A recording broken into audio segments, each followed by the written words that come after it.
All right, here we go. Sorry about that, everybody. Haven't talked with somebody for a little bit, but here we are. I apologize. Oh.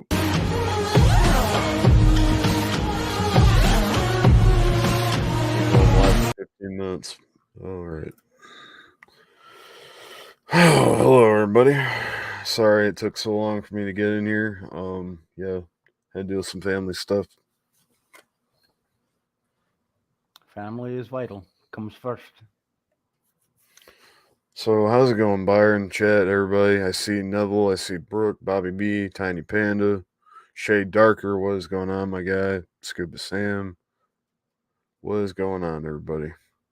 We are back here again. We are going to do another deep dive into the back rooms, and I think it was pretty well received. What do you think, Byron? I would say from the feedback we got in the chat last time that yes, it was pretty well received by the audience, which is always good. Good morning, Sunshines. Good morning, D. Libby. How you Sorry, doing, Libby? Byron. Without an audience, we are more or less just jabbering into the wind, into the void, and there's no issues with that. Sometimes it's good just to have those conversations and put them out there.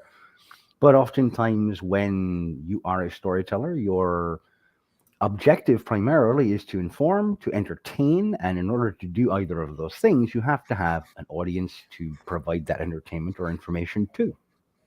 Absolutely. Miss Luck, how's it going? I hope you're doing well this Friday morning. I hope everybody's doing well this Friday morning. Unfortunately, I got to work tonight. Mandatory overtime, but hey. That's right. Let's see. Let me yeah, I know. I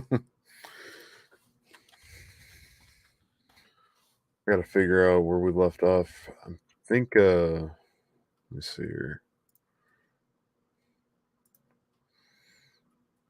Wait, whoa. Okay. Was it the informational video we left off on? I believe so, yes. Or was it the autopsy report? No, I think it had to be the informational video.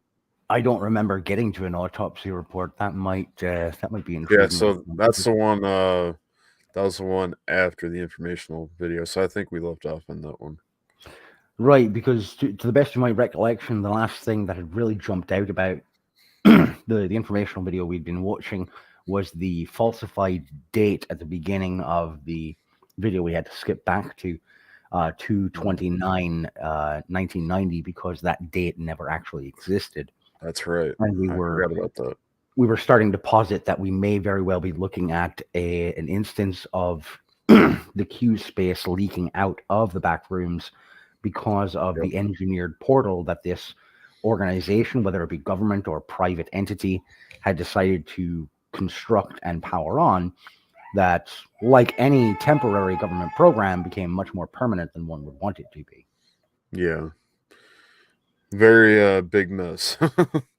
Very big potential mess. By Dr. Ron Paul, the most permanent thing you will ever find is a temporary government program.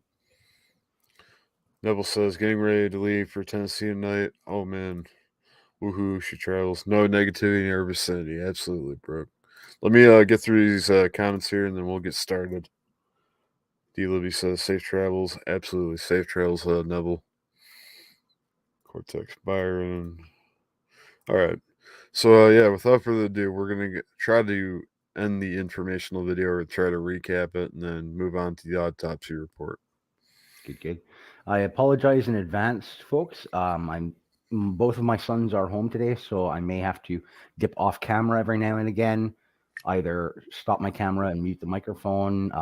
I also may be shifting location, so the view on my screen will move back and forth every now and again to the garage, because outside of the garage or the very basement where my home office is now, my little home studio that I finally got set up, there is no smoking in the house because the young kids.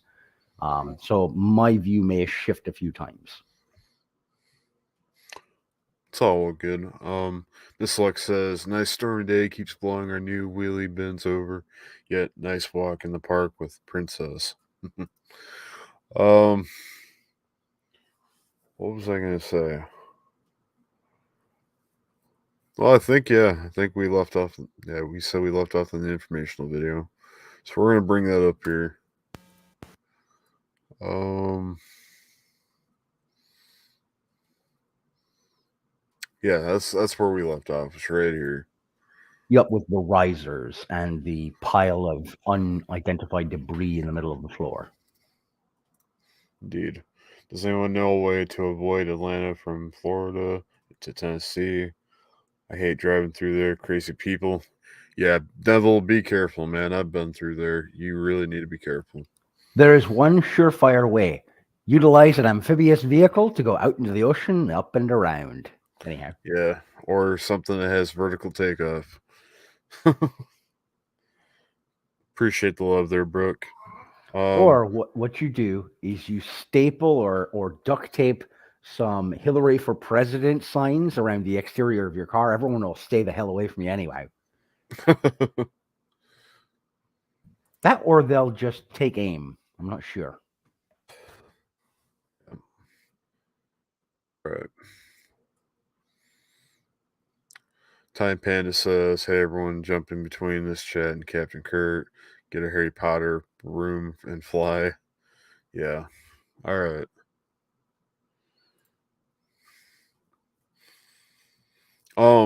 So as far as the Captain Kurt thing, I do apologize if anybody is bouncing between the two. Me and Mr. Actions, I thought we were gonna go live today, but he informed me that he's on a field trip today with his daughter. So that being said, yeah, we're gonna do the Backrooms today. All right, let's see here. All right, so here we go, everybody. Oop.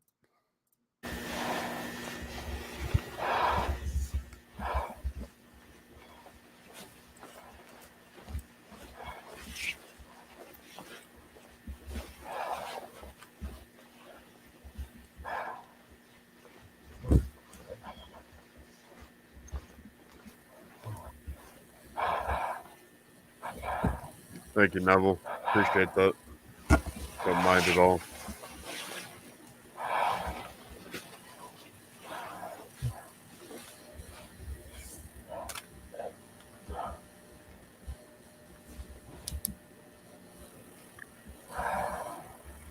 So, is that another level, Byron?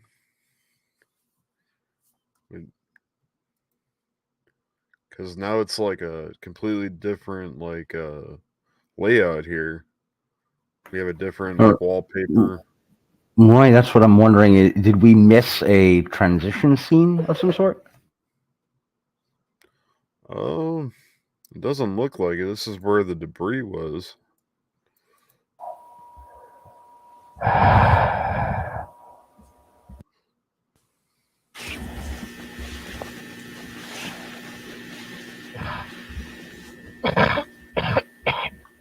Appreciate that, Neville.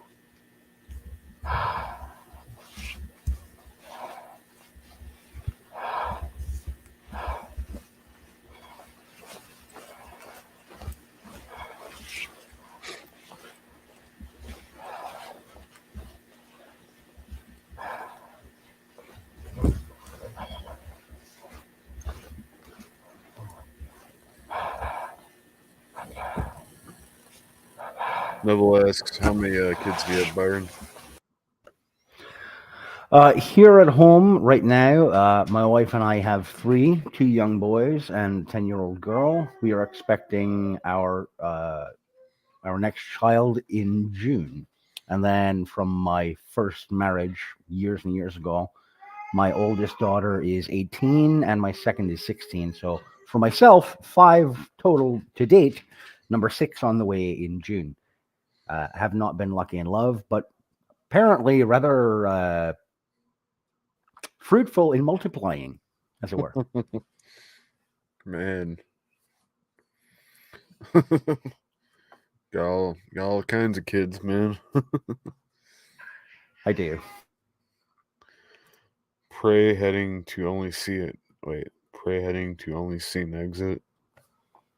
Bobby B, I think, is kind of a little ahead of the curve on what I was thinking there. Is that this seems to be another example of shunting, potentially the environment itself utilizing the shaping or construction of its internal environment in order to force or compel its prey down a specific pathway. Yeah, because I noticed that with like the pathing, it's always like very convenient.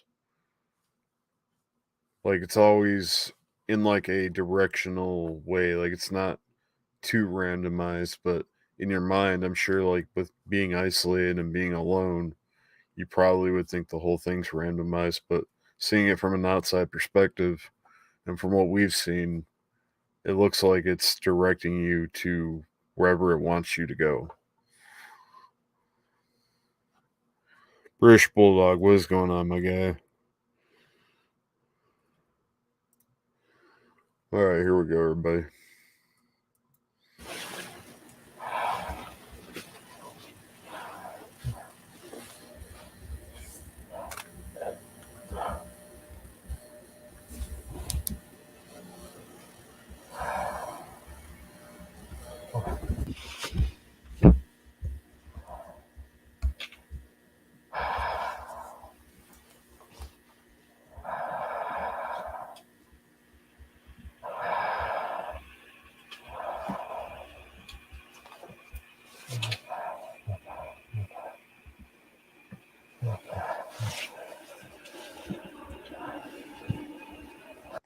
So I gotta ask, with that axe being there, do you think it would have been a good idea to pick that up? For the intruder slash MTF or Explorer member, yes, I think it would have been ideal to grab what looks to be the only available weapon for self defense. But what I want to observe is look at the pattern or the design on the wallpaper there. Mm-hmm. It looks like forestry or foliage, like an Right. external environment replicated on the inside of this Q space.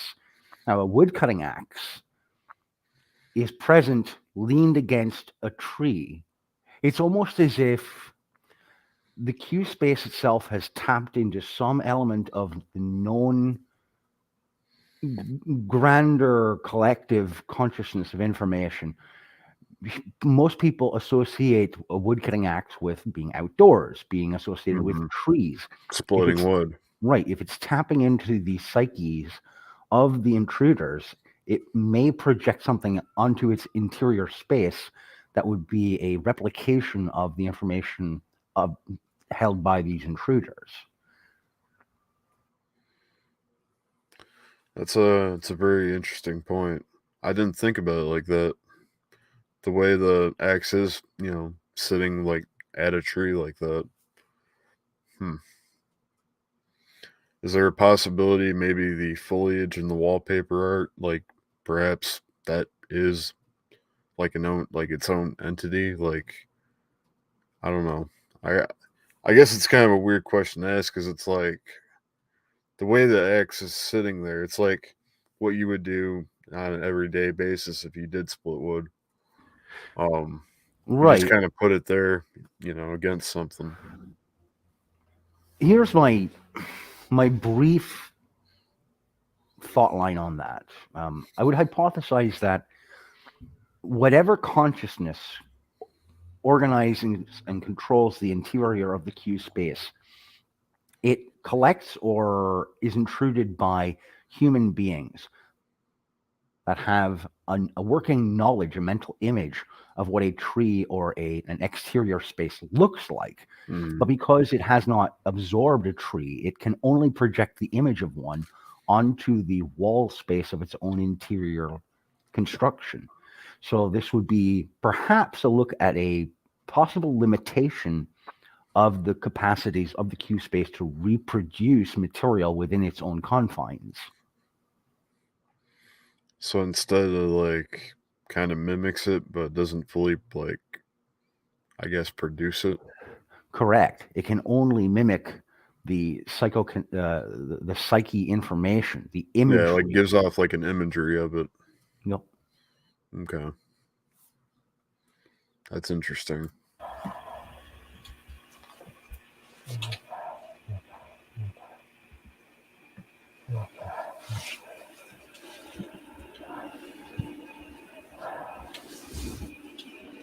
Whoa!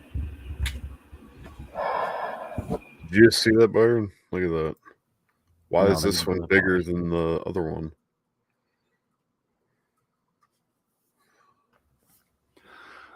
Once What's up, again, Cassie? if we are dealing with an alien intelligence, and by alien I mean foreign to what we know in our current dimensional space and existence, it could be an early attempt at a reproduction of something it has observed in the psyche of an intruder previously, or it could be a reproduction of some physical object that was sent in with a prior expedition or exploratory team. They may have used wheelbarrows to transport equipment or gear in through that portal way that the organization constructed and first brought in order to try and utilize mapping technology or just to bring in survival gear. And after the failure of a prior exploratory attempt, if that equipment was not recovered, it could be absorbed by the Q space. And this may represent an early attempt to reproduce that physical object without a full comprehension of its design and purpose. Yeah, because you notice how it's like stretched out almost. Right. I would liken it. I would liken it to think of most of the current batch of AI Give me art 1 second. programs. Yeah, I was about to bring that up as well. I have Isaac in the background. I'm gonna bring him up. Let's go on, Isaac. Boobies, boobies, boobies. What's up, So y'all? yeah, we're taking a deep dive to the backrooms. Are you familiar with the backrooms by any means? I mean, the only thing I know goes down in the back rooms is lap dances. You know what I mean? Because he's not here, I'm going to go ahead and reproduce it for you. Is that Isaac? Isaac!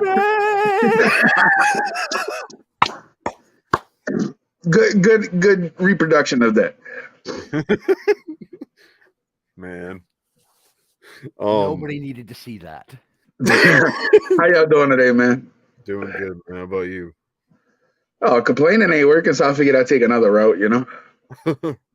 Yeah. Yeah, so this is kind of a weird thing to dive into. These videos were like super popular, they went super viral. They're called the backrooms. Um the first video came out and it's got 45 million views. Holy shit! I mean, Yeah. I've seen something about it, but So picture this, Isaac. Have you ever been like in a hotel or an office building or like a hospital and yeah, like you get kind of lost and it feels like it just keeps going and going and going. yeah, You can't find an exit. yeah. So that's kind of like the back rooms, basically. Like you don't ever find an actual exit. It just kind of goes somewhere else, but it keeps going and going and going. Yeah, but it's digitally, right?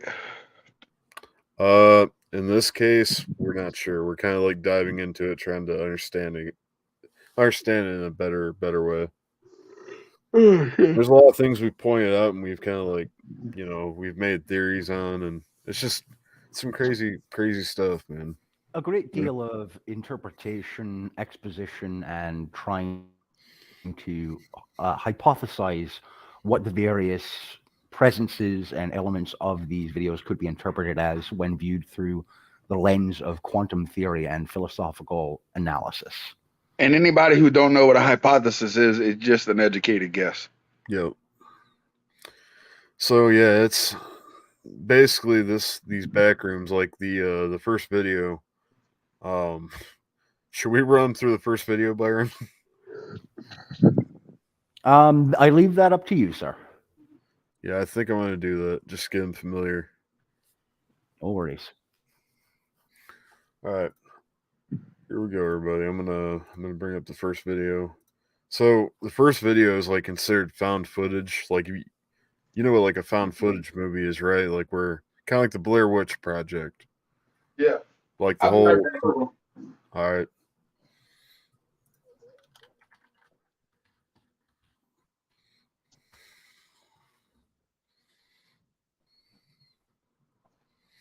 Appreciate the love there, Brooke.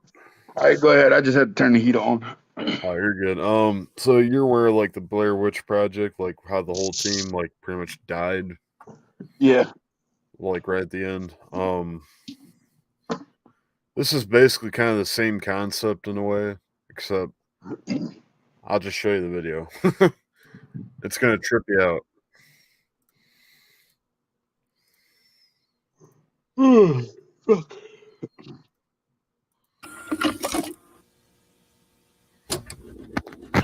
Sound, camera, Rolling. all right, and action. Yeah, the whole thing's in like a VHS type style. So it's like a high school or college project Cut. they're doing here. Cut. So- That was good. That was good, guys. All right, that was good. I'm thinking we get a wide angle, and then we're done. Okay? All right. Yeah, cool. Like how much further? Like A little more. A little more. that? Yeah. Yeah.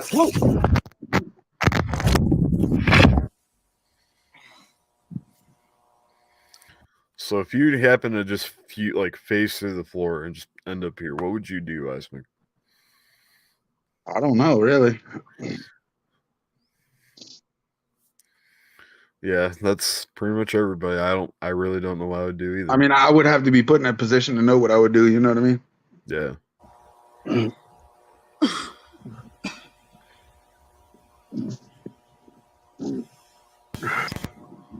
Hello? Hello? Hey guys. What is this?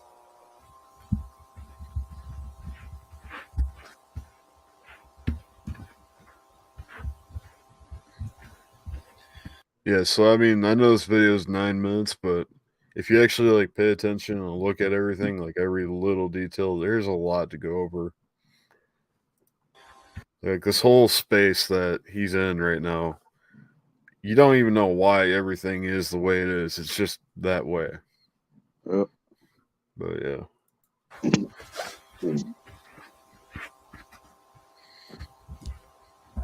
Hello?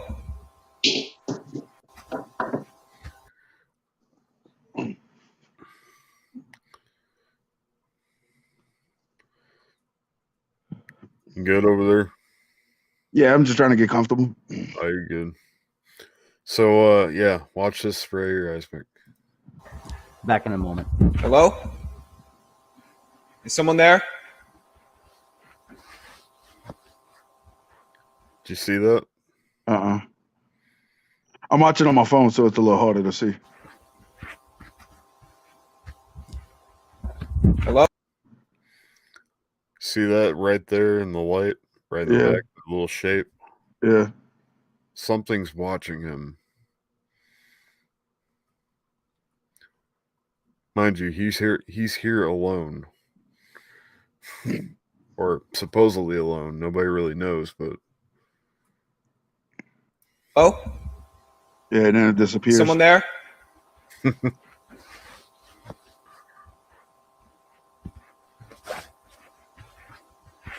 morning love. What is going on, Kato? I see you over there. Good morning, fam. Cassie, I see you over there. Yeah, shit scares me. Anxiously awaiting a damn jump scare. Doing alright, having a lazy morning. Honestly, looks like every empty office building, just eerie and a dark silence lingers the halls. Yep.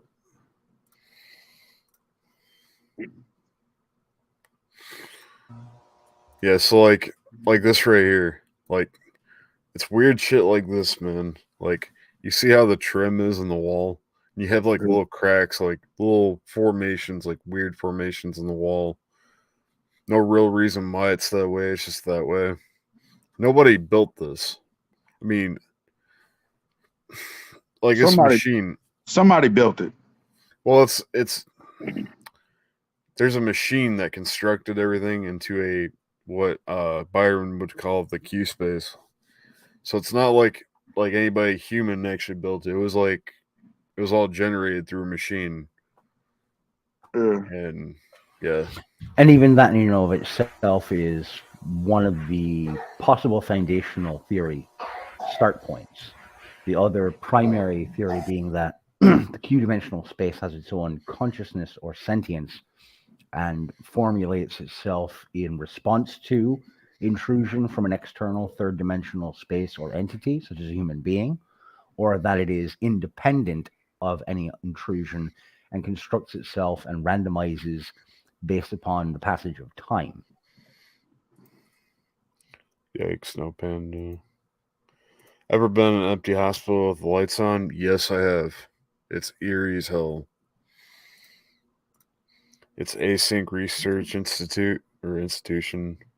I've been on one with the lights off, scary as fuck. Yeah, it really is. So when he peers and looks through this like crack in the wall, notice how it's like another hallway. Yeah. Yeah, it's just weird shit like that. And like you notice, like it's two walls put together, but the trim, there's still trim on the wall at the bottom. So it's not like it was a cutout wall. It was like two walls met up, but they never were together. It's weird shit like that, or like this. It's like, why is that there? Yeah.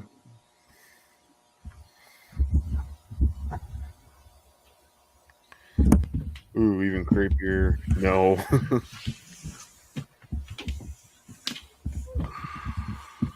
It's a spooky dookie.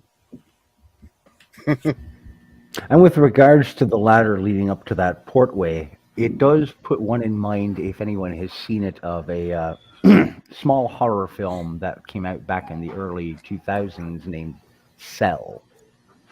Can anybody remember hear that. me? What'd you say, Asmer? I said I don't remember that movie. Yeah, I don't either. I'll have to look it up though to get a reference. Hello? Damn it. So like at this point right here, you also kind of see something in the back. The You Hunter. can faintly make it out, but it's there. Damn it. It's like right there. If you pay attention in that crack right there, there's a black figure right there. Yeah, fuck all that. Yeah. And it's still there. Yeah, I seen that.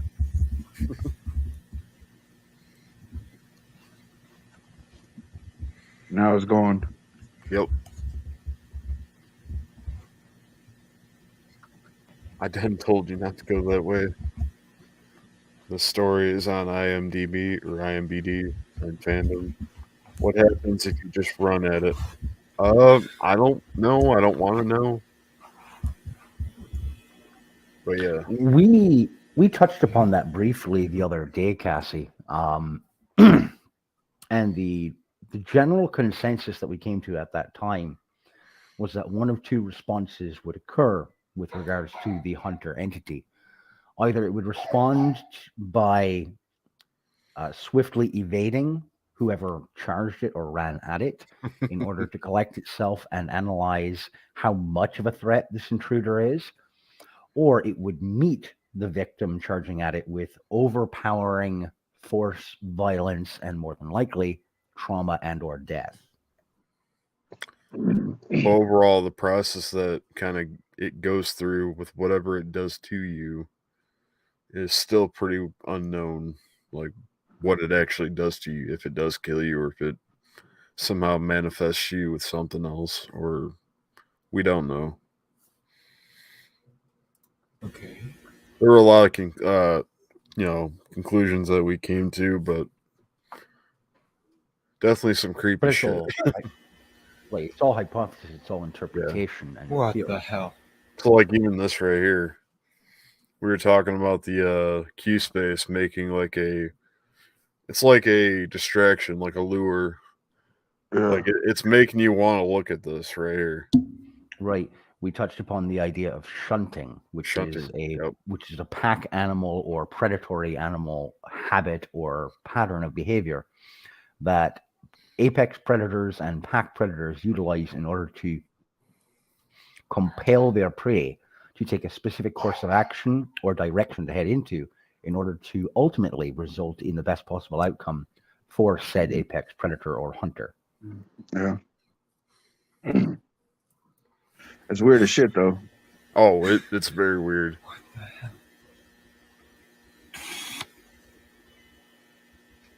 Just imagine if one of them eyes blinked at you.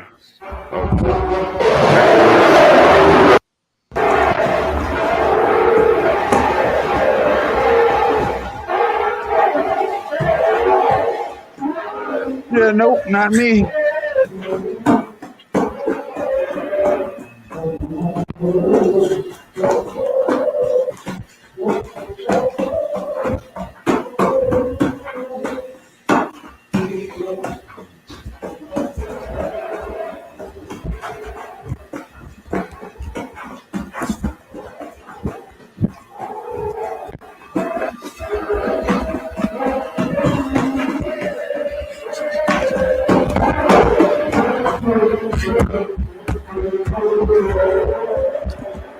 Yeah.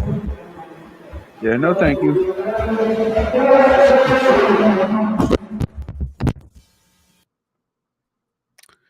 Oh, fuck no, hides under covers. I'm sorry, I'm listening, but working, dropping things when can. Appreciate the love, Brooke. You're doing a great job. Thank you. Don't follow the arrow slow. It's a trap. Hell yeah, I'll love. I'll follow the arrows if it brings me to some crawfish. Fuck that. It's a trap. Yeah, for real. Yeah. So yeah, like we were saying, the space that he's in right now is working against him. It's trying to have this hunter like basically do whatever it's going to do to him. And whatever that is, I don't want to know. Especially when it's coming from something that unknown.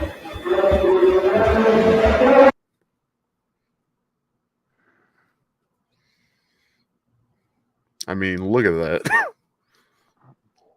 Looks like Jimmy.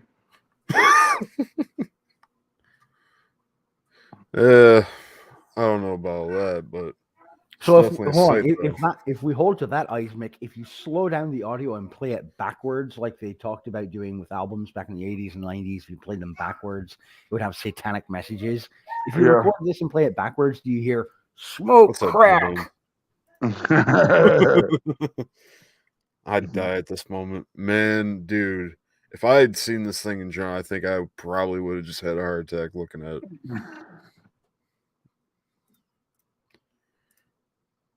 Yeah, I don't know, like just the sheer like first initial reaction to it, I think I would have had a heart attack. Yeah, no shit. Fuck that. I mean, you got to think about it like this, like something like this. You're not used to seeing something like this. You're like your whole dynamic of like how you think and like how you perceive things, and you see something so twisted, and I don't even know what the other words would be to describe it, but you're not used to seeing something like that. Something like that, you immediately, yeah, I feel like I would definitely just drop. I want to touch briefly upon Tiny Panda's comment here. The possibility that this is actually purgation or purgatory. That is one of the less popular, we don't even know if that's a tree. Present possibilities that has been hypothesized with regards to the back rooms, what they could be in terms of what they represent. So that's not too far outside the bounds of possibility.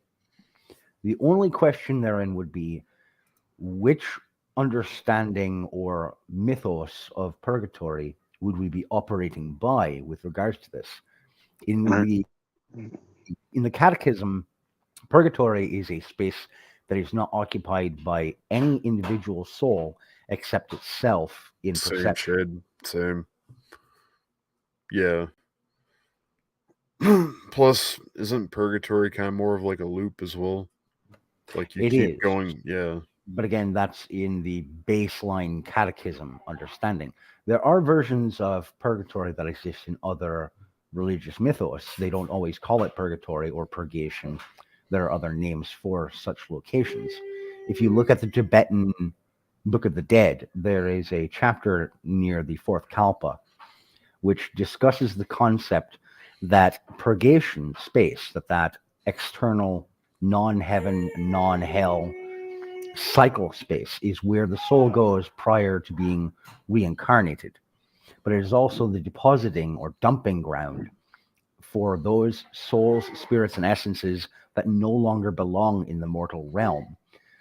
Think back to the legendarium we understand from Western and Eastern Europe about such creatures such as vampires and werewolves. They touched upon this briefly in several seasons of the show Supernatural, that the essences of the monstrous are deposited into this place.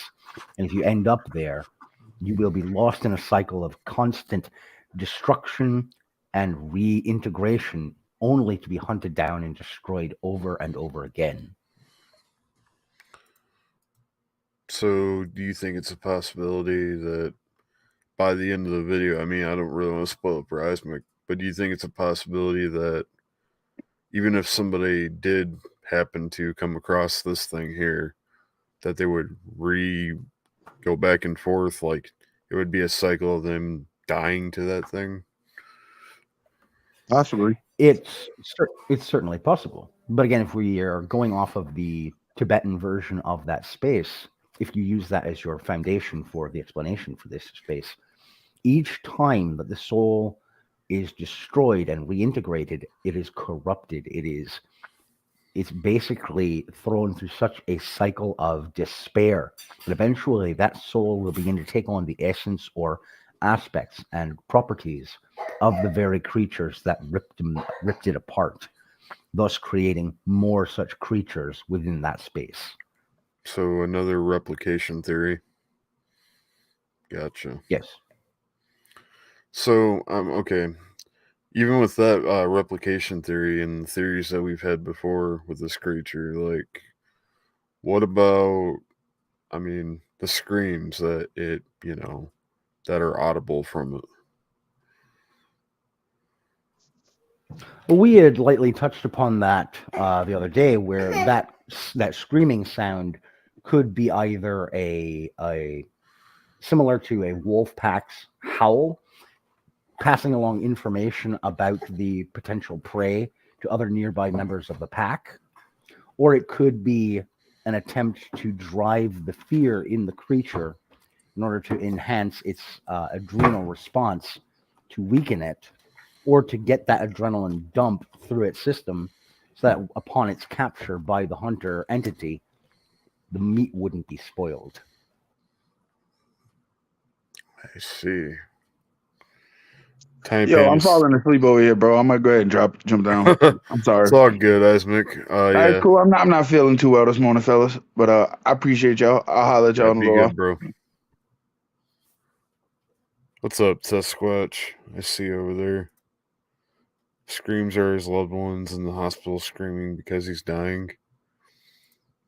That could very well be a theory as well. Let me see what we got here. Okay.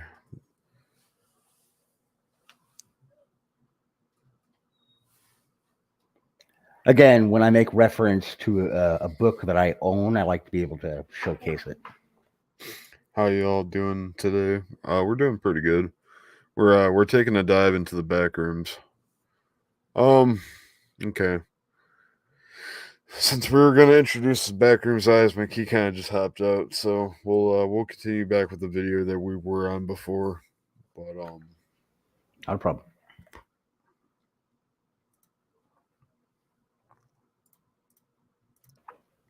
And Panda, with regards to the screaming possibly being this individual's loved ones in the hospital, that would potentially tie into the concept of perceptual partitioning, that there would be bleed over from the physical realm, the three-dimensional space we inhabit, into the queue space. So again, possibility. I'm still trying to understand. Well, I mean, I guess we still touched up on it, but another thing that we need to touch up on is what's going on to the wall behind it. I don't know if you noticed that, but you see the ceiling. The ceiling's kind of normal. The wall behind it's kind of more like straight lines, like stripes, a little bit. Or like wood paneling almost. Yeah. Well, I mean, if you may recall any home that was built in the 1950s and 60s utilizing wood paneling for most of its interior wall space.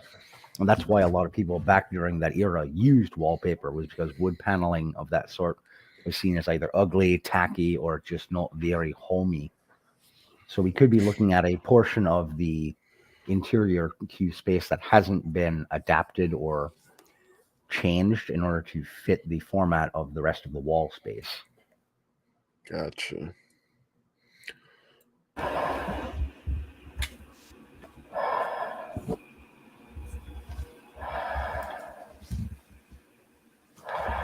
It's almost like a texture in the game.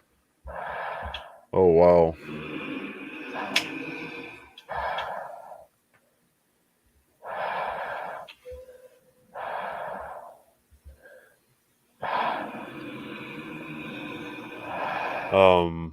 Bobby B said curtains, maybe.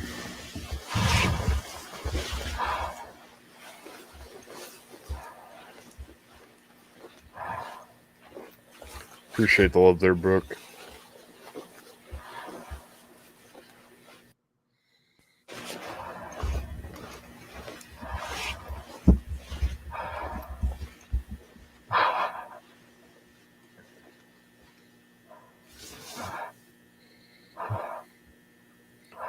So, I kind of want to go back just to that dark area, kind of look at this right here. Like, what would be the manifestation for that? And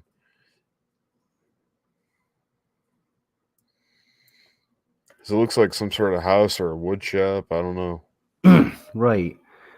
This facsimile exterior of a building would once again put me leaning more towards the idea that this specific Q dimensional space is interdependent, that this frontage would come from the conscious memories of one of the members of the exploratory team. I was almost kind of wondering if it had anything to do with the woodwork, with the wheelbarrows. Right, because it almost looks like a farmhouse. Yeah. And the guy that's here, he's the one that was separated from the team. Like you said, one of the exploratory teams. I guess what I'm saying is, like, yeah, I think it might have something to do with his memory, maybe like his past. Like maybe he worked with wood, something. Right, maybe an upbringing in a more rural community where an image like this might not have been out of sorts for the neighborhood that he knew. Right.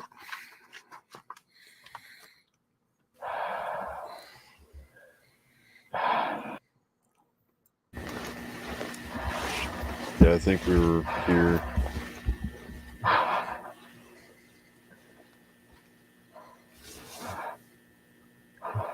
Wait, did we skip too far ahead? No, this exact frame, I think, is where we had come to before going back to that darkening space. So, we got some more dark areas again.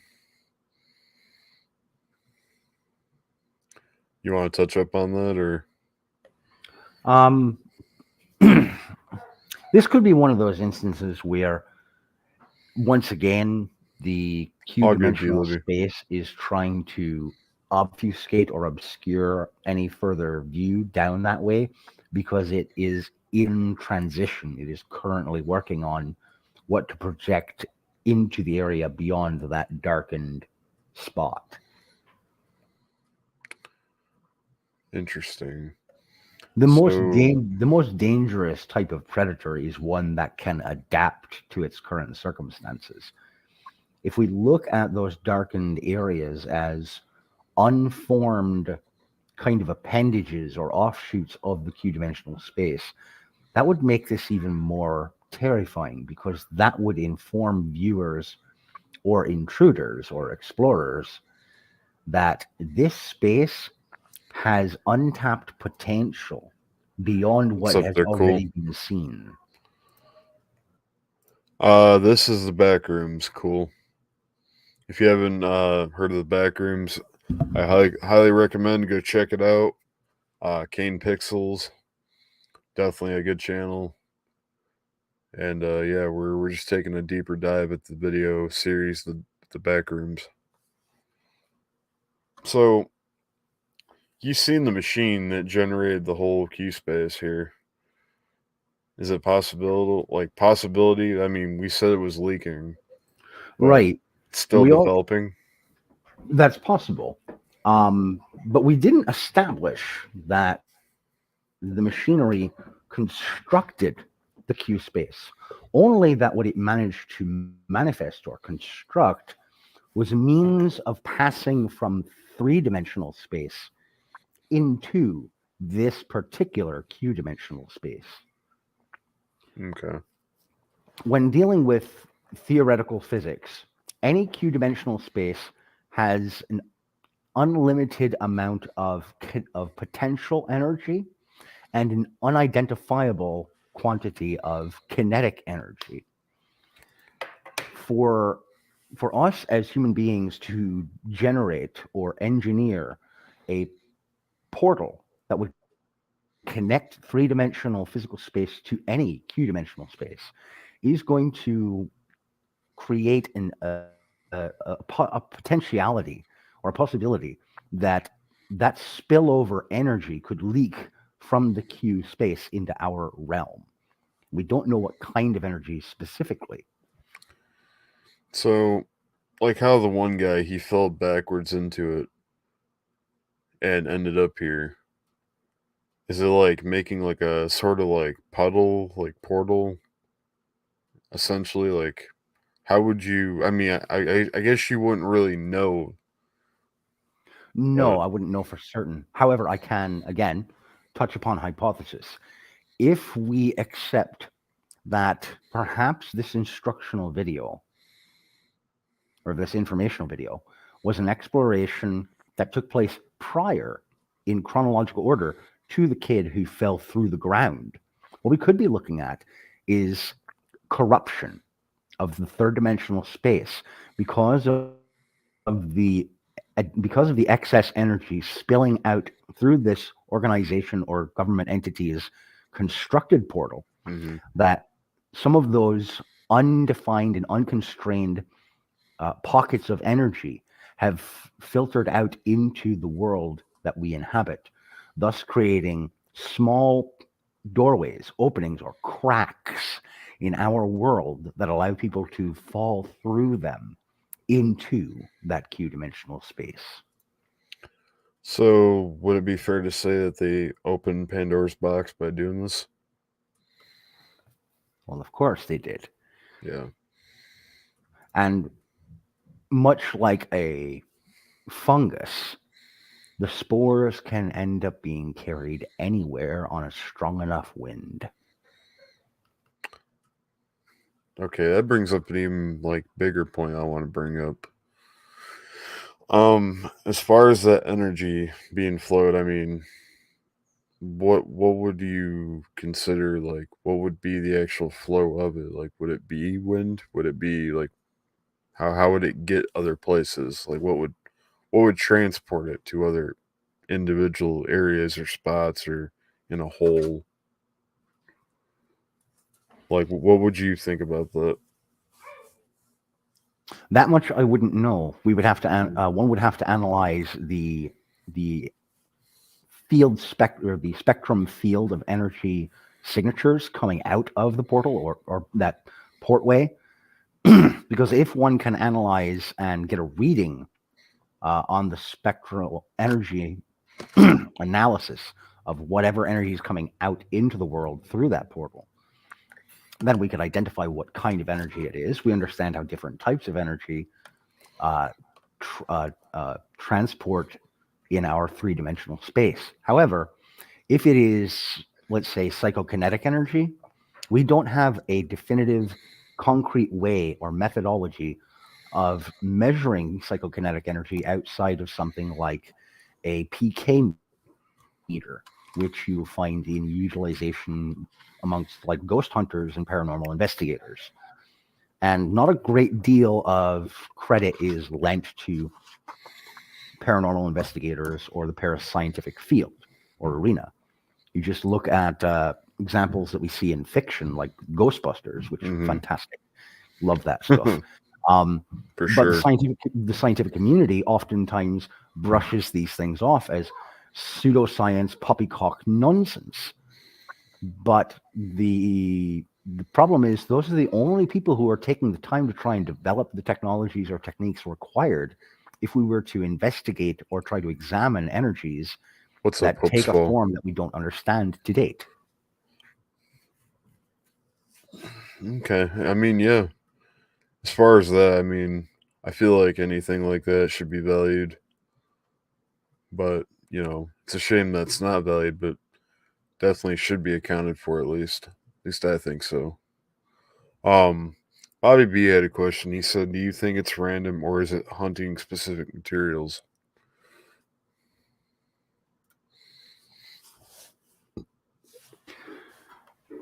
That even I would hesitate to try to nail down because all we know thus far from from the videos we've witnessed in this series is that we have one person who accidentally found their way into the Q space of the back rooms. Yeah, by In this simply falling backwards. Right. Yep. In this informational video, we have an example of a government or private organization actively seeking a way to breach the Q space. In both events, in both instances, the Q space did not intrude upon us. It was intruded upon.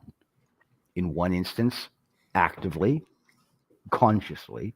In the other instance, inadvertently. It is humans taking action to end up in the Q space, not the other way around. So I don't know is it's actually hunting specific material. I think more than likely we are looking at a situation that we touched upon lightly the other day, wherein the Q space is reacting to foreign material being introduced into it. Yeah, so like, you know, for instance, the person that's here, the, you know, exploration team, do you think it's possible, like it's, like we went through the theory before that the hunters are the white blood cells. Do you think it's like, you know, basically like a splinter, you know? When you have a splinter in your hand, you know, your body tries to basically attack it because it's a foreign, you know, like it's a foreign object. Right. It's foreign material inside the space and needs to be either expunged or destroyed and absorbed into the system, broken down into components that could potentially be utilized in the digestive process or passed out of the system to keep the system itself healthy. We don't know. All right, well, let's get back to the video.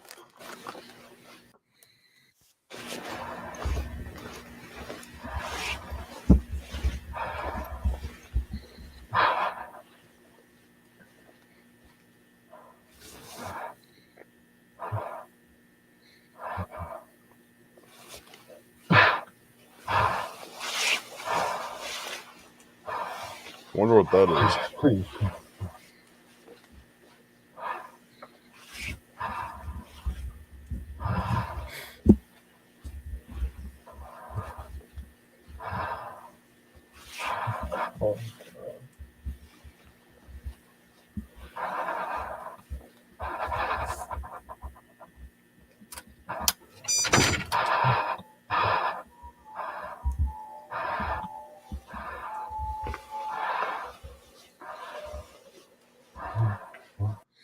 initial thoughts?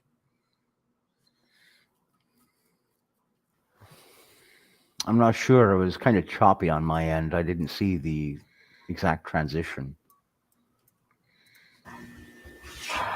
But it looks like some kind of. Okay. Look like a control room of some kind.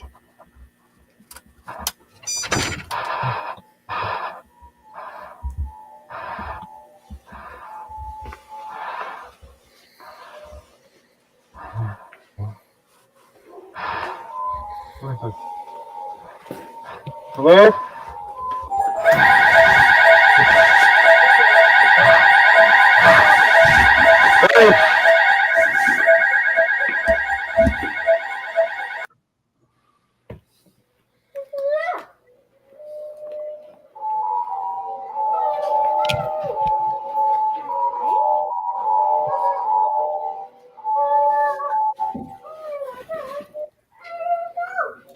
What? Nothing there.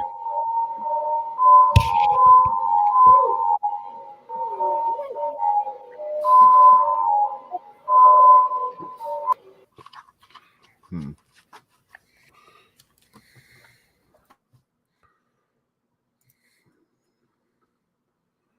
All right.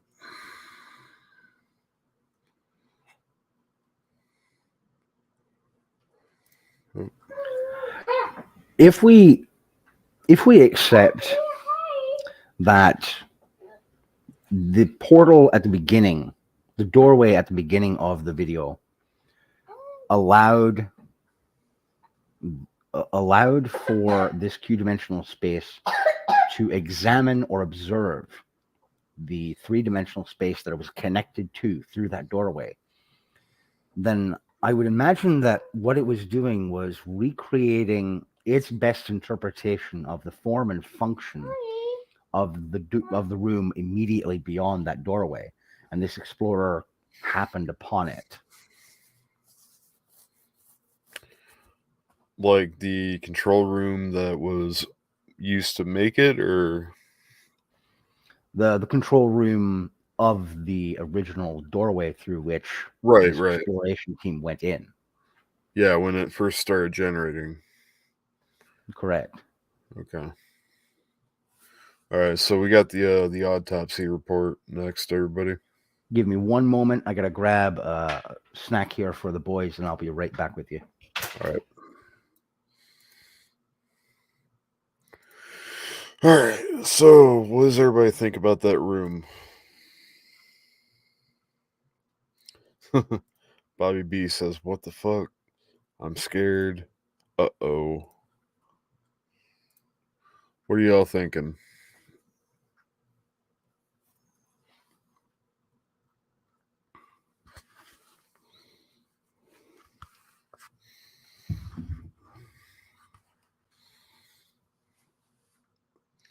Interesting. Yeah, I think so too.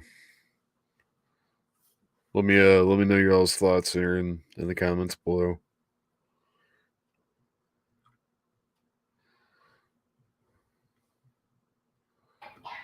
Thank you for putting the link out there, Brooke.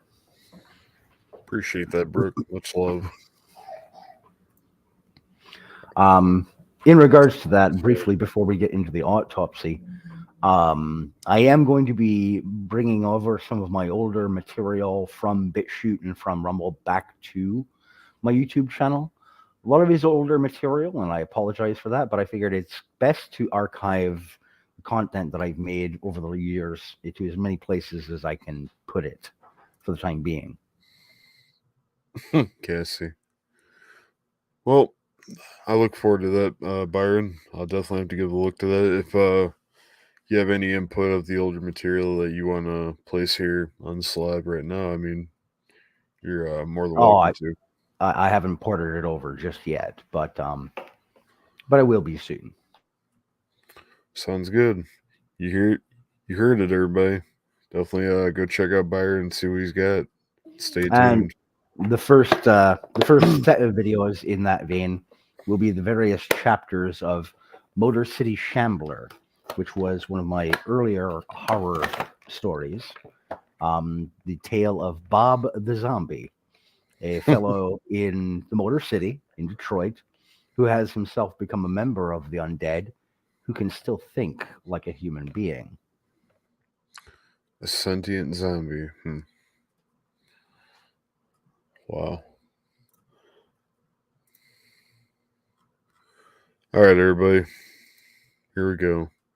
The Autopsy Report. February 5th, 1990.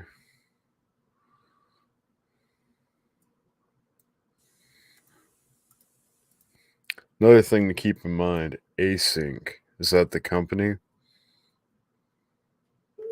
That's the company from the last video, and this is dated at the beginning of the month prior to the intrusion, because that was dated the 29th of 1990. So the intrusion of the like the exploration group or the kid? The exploration group, because Okay. remember at the beginning of that video, that was dated 2/29/1990.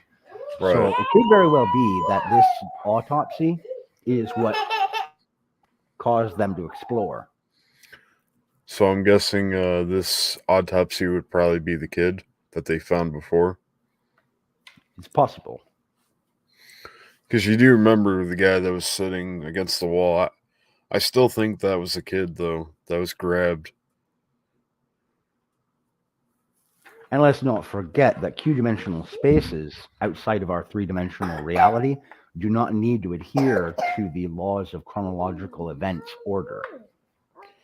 Was the kid's marker say or day 91? Wait, what? Bobby B, can you clarify that?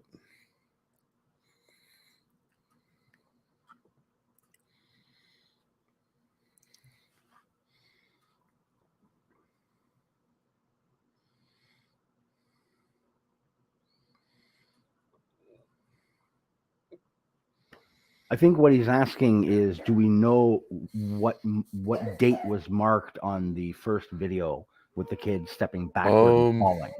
I'm actually gonna go back and look at that real quick.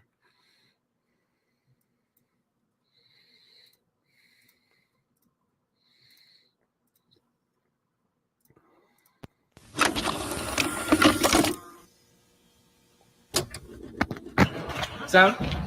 Camera? Rolling. All right. Wait, And can you read that at the bottom? The date? I can barely read that. I see 7, 4. It looks like a 9 and 1. Now that last one would just be another hash mark. all right. Okay. And action. Yeah. 799 or 749. Looks like a 4. That's what I read is 7490 something, but there's no second number there. Bobby B said 7691. Yeah, I don't think that's a 1, Bobby B. I think that's a dash mark. But again, we are projecting our own expectations of chronological order. A Q-dimensional space does not have to adhere to the strictures of chronology that we understand here in our three-dimensional space. In short, an event that takes place inside the back rooms doesn't have to take place at the same time as it is observed. I wonder if it was at the end. No. I don't think there's a marker of what day this happened.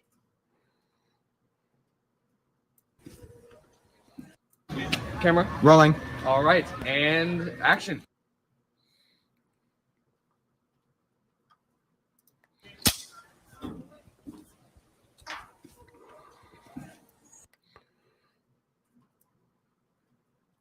Because, like, right here, it doesn't really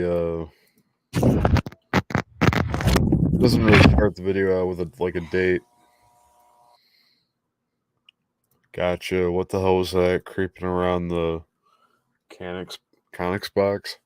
So they were doing like a college project or high school project, Student film.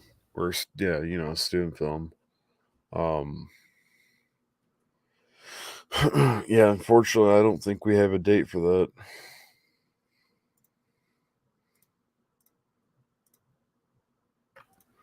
Don't worry about interruptions, Bobby, because it's always good to try and get as many eyes on these sorts of things as you can.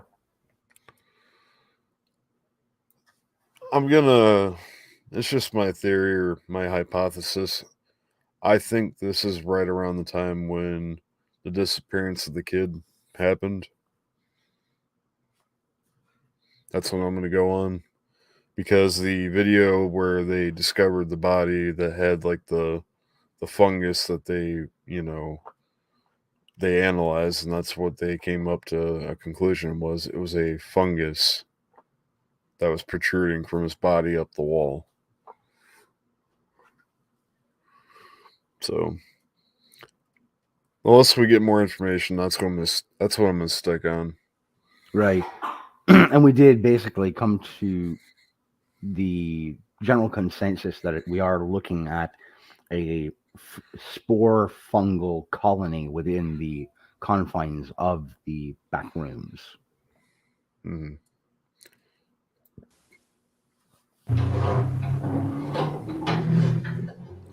Subject is male, somewhere between 18 and 21 years old. Right there, the age. Subject is between 18 to 21 years old. That would basically be a high school student to a college student. I estimate that the time of death was around 5 days ago, but due to the severe tissue damage, it's hard to say for sure.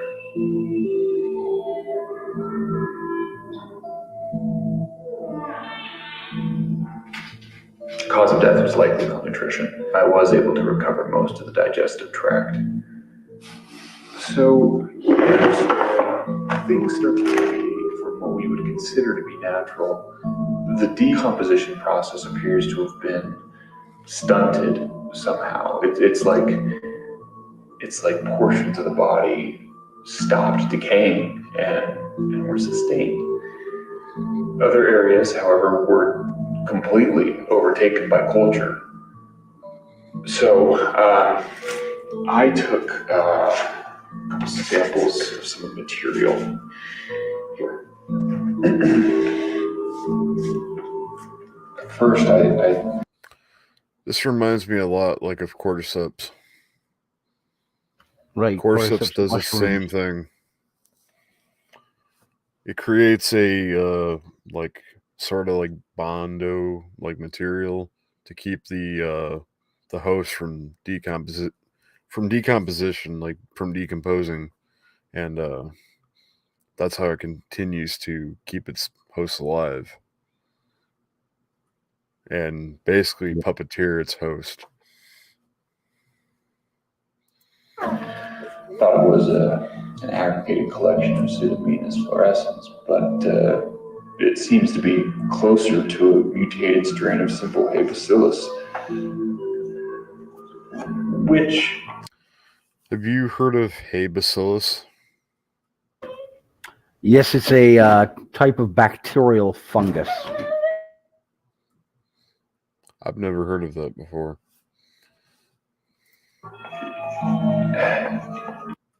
And here was the wall that they were looking at.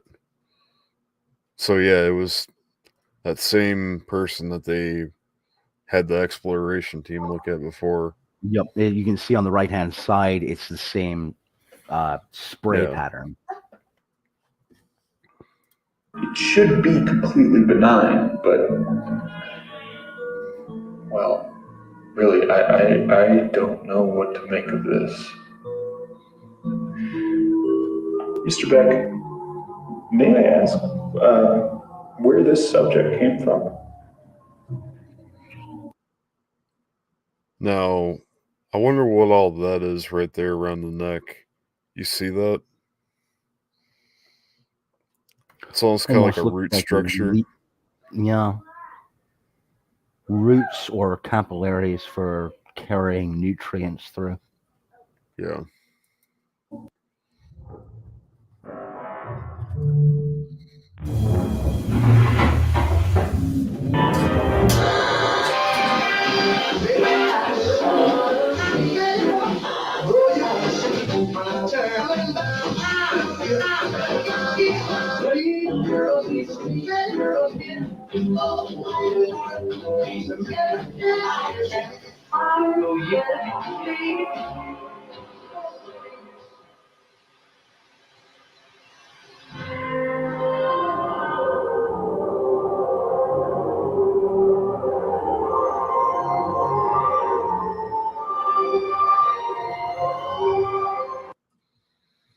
Hmm.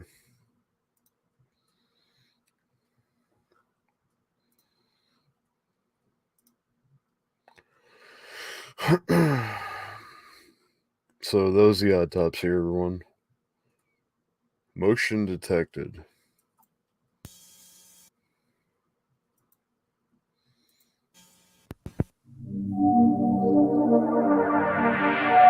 What is it called? What are you referring to there, Bobby B?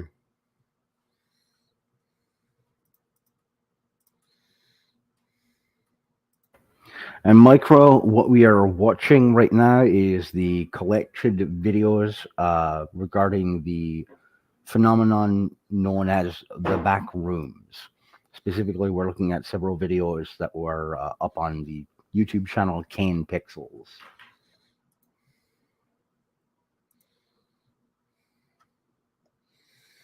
All good. I can rewind? Okay. All right. So March 5th, 1990. Here we go, everybody. Word choice is also fascinating in this regard. What does it mean for something to be in sync? It's when it is aligned, when it is in harmony. When something is typical, it is what we expect. When something is atypical, it is unexpected or out of the expected or the norm. So what would async be? It would be out of alignment.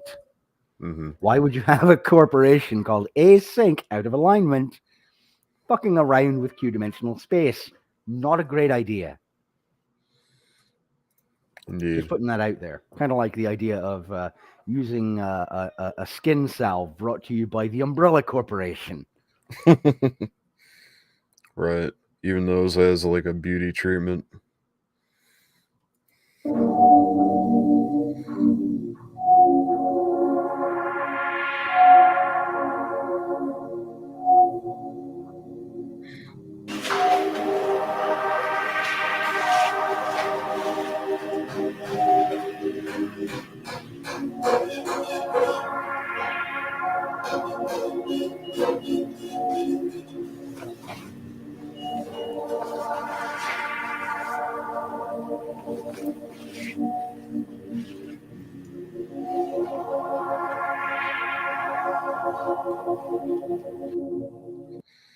Some modified video cameras are optimally positioned along lateral division A. Each camera has been modified to send out an alert and begin recording when motion of or substantial noise is detected.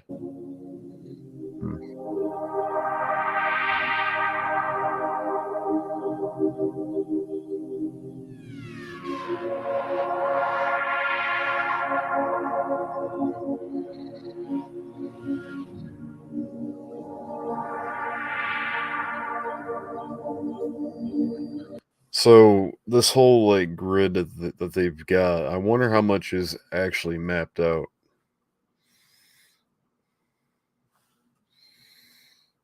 Like I know they had a screen when the Backrooms was being formed initially, and it had like a layout kind of.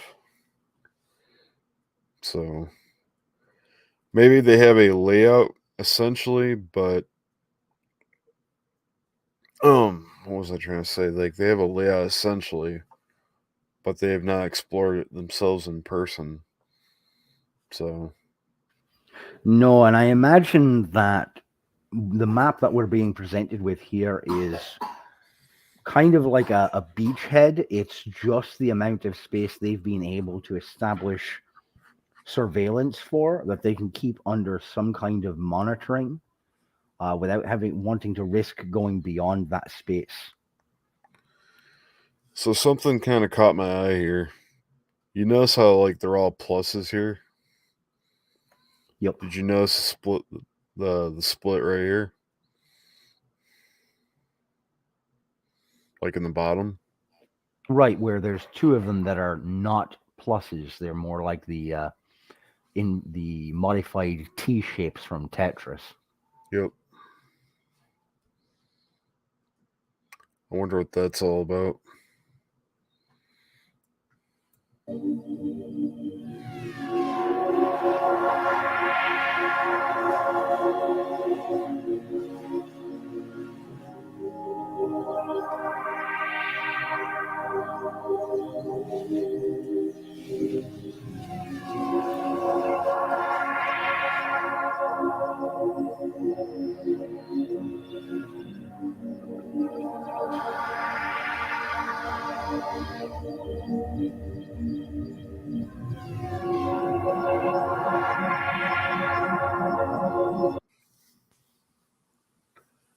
The following is a compilation of all detect motion alerts received during the night of Monday, March 5th.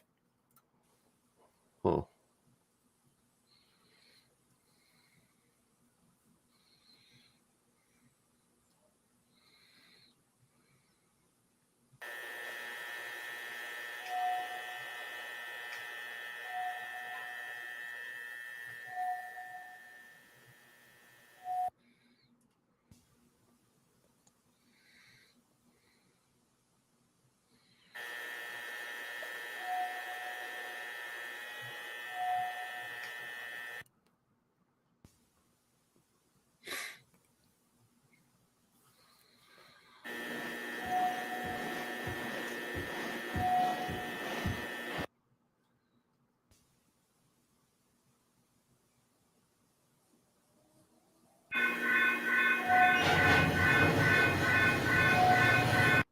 Do you hear that? It sounds like something's like barreling at the camera. Almost.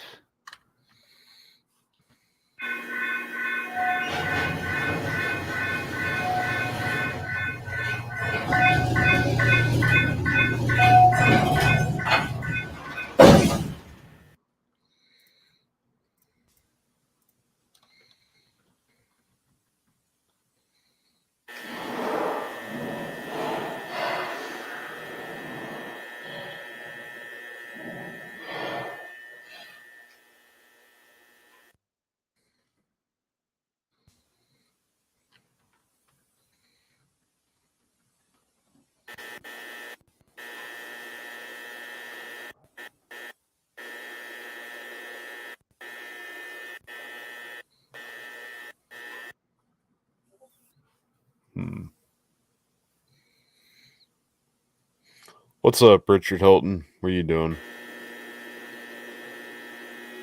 Oh, look in the corner there. It's peeking on the left corner. I see it.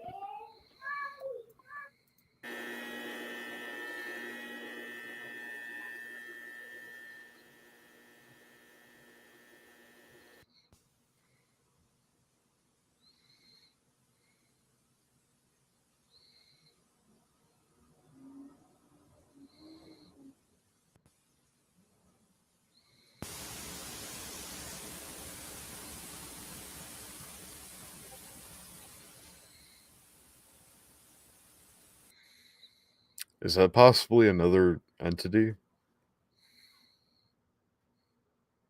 Or I'm sorry, go ahead. Possibly another entity or some kind of reconnaissance attempt made by the Q-dimensional space itself. If we run off of the prior working theory that This space utilizes perceptual partitioning in order to defend itself and alter its makeup and layout. These cameras and microphones being on restrain its capacity or capability to change or to make any motion towards the observations, the perceptions of this equipment. A camera is utilized specifically for visual perception and presentation of information, microphones for auditory information and data. If the Q-dimensional space is attempting to defend itself, it would likely utilize something like a smaller, I hear faster that. organism in order to try and perform a basic surveillance or reconnaissance against these devices, which it doesn't entirely understand from a formal setting. And again, it would have prior experience with a camera. The kid who had the camera with him in the first video, yes, the camera got knocked out and sent hurtling back into three-dimensional space. But while it was present in the back rooms, the information could have been, or the observation of what it was doing, could have been made by that Q-dimensional space. As for D. Libby's question of is it floating, the perceptions of intruders prior into this space would tell that whatever sentience it is that is in control of the back rooms, look, most of the prey that have come in here expect things to ambulate on the same layer as themselves. Instead, it would throw up something that walks in an inverted fashion to the intruders themselves to try and throw off that prey or intruder.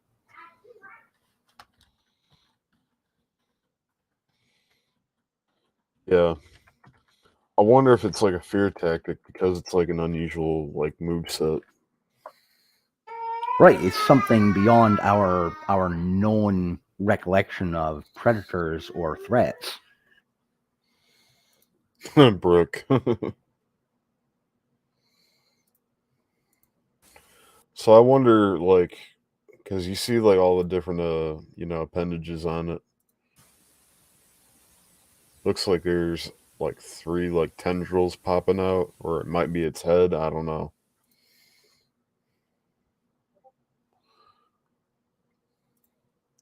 What would you say about the anatomy? I mean, or whatever that is, what we're looking at.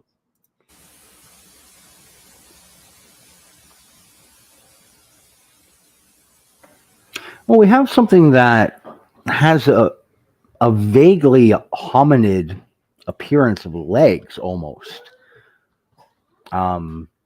This could be the sentience and control of the back rooms attempting to project something similar to its prey organism or its intruder in an effort to adapt and mimic the movements and behaviors of the prey, of the intruders.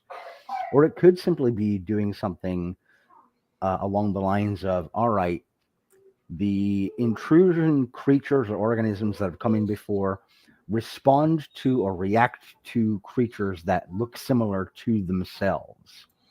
So let's at least try to approximate one of these humanoid creatures. So it tries to like emulate everything that would seem natural to a person, but then try to go the opposite way of that.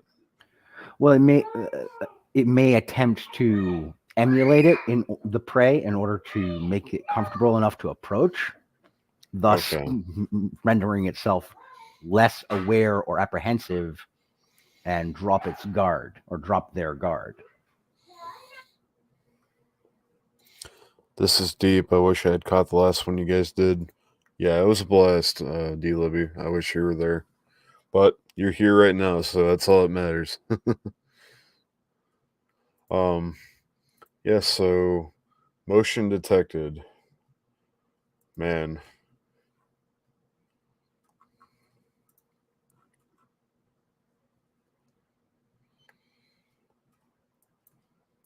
Next video is Backrooms prototype.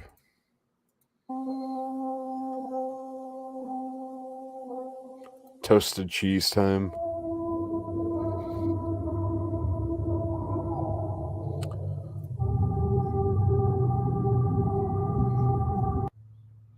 I wonder what that is right there.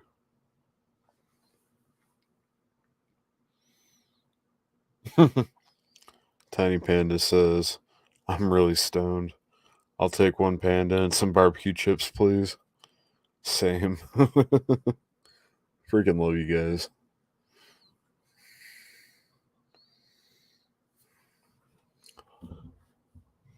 I wonder what this actually is right here, like what these devices are and what they're creating or what they're actually doing.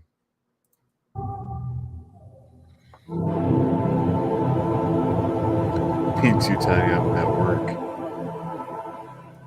I can't lie, I dig these kind of streams. Before you take a potty break and ditch, please make sure Byron gives us some Hank, please. They want to hear Hank. They want to hear your Hank Hill. Oh, you know, I appreciate that. What I think these people are doing simply goes against all the laws of God and nature. And they need to leave well enough alone. You too, Tiny, and I'm at work. Laugh my ass off on the cheese part. I'm sober, Sally. Interesting, love it. I appreciate the support, everybody. Me and Byron here, we love to put on the show here for you guys and come up with all these different theories and talk about the back rooms and the whole thing. I mean, so far, like the last live we did, I mean, it was an absolute blast for me. I'm sure Byron could say the same, but I definitely enjoyed it thoroughly. I love diving into these sort of things, modern mythology, ancient mythology, whatever kind of narrative we're able to dissect and look at, hypothesize about, add to, take away from. It's all in service to the art of narrative, so I'm all about it. For sure. Likewise. Sally Snuffles, I see you up in the chat there. But all right, let's get back to it.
So the video is prototype.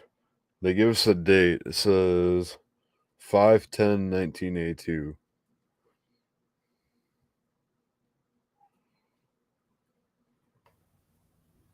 And we had some sort of contraption that apparently was feeding energy, power of some kind, through those cylinders into some kind of central point.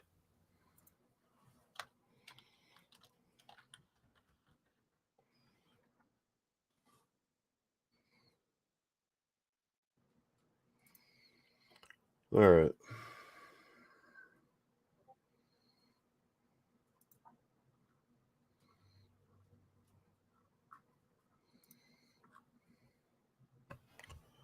So we left off a prototype. I'm sorry? Sorry about that. Are you familiar with the concept of the focal compass points? The full compass points? focal compass points. Oh, focal compass points. No, I can't say I am. The concept of it's argued where it comes from originally is debated, but a lot of mythologists have come to accept that somewhere between ancient Native American and ancient Asian mythos and lore talks about the power of the focal compass points: north, south, east, west, and the 4 divisor directions between each one, resulting in 8 compass focal point directions: north, northwest, northeast, west, southwest, southeast, and what have you. In that image, in that video, we have 8 cylinders, all perfectly aligned, pointing at a singular point between them, the 8 focal compass points. And they are projecting some kind of energy all at a central location. These spokes that all project into a single point. In, I believe it's either Sioux or Seneca Native American lore and legend, the world and all of existence was created when the winds from the focal compass directions all met in the center, and the conjuration or the collision of all of those energies created the world as we know it. This could very well be interpreted that way to mean that in this video, Async Technologies has attempted to create their own world, their own reality, and the Backrooms are the result thereof. If we draw into that potential theory or hypothesis. Another potential is that what they were doing was trying to create a method of getting into that other world, and that the technique we're seeing in this prototype video is how they created the doorway into that Q-dimensional space, is with this experiment. Courtesy of Oak Ridge National Laboratory, conducted on May 10th, 1982, under the supervision of Philip R. Heyman.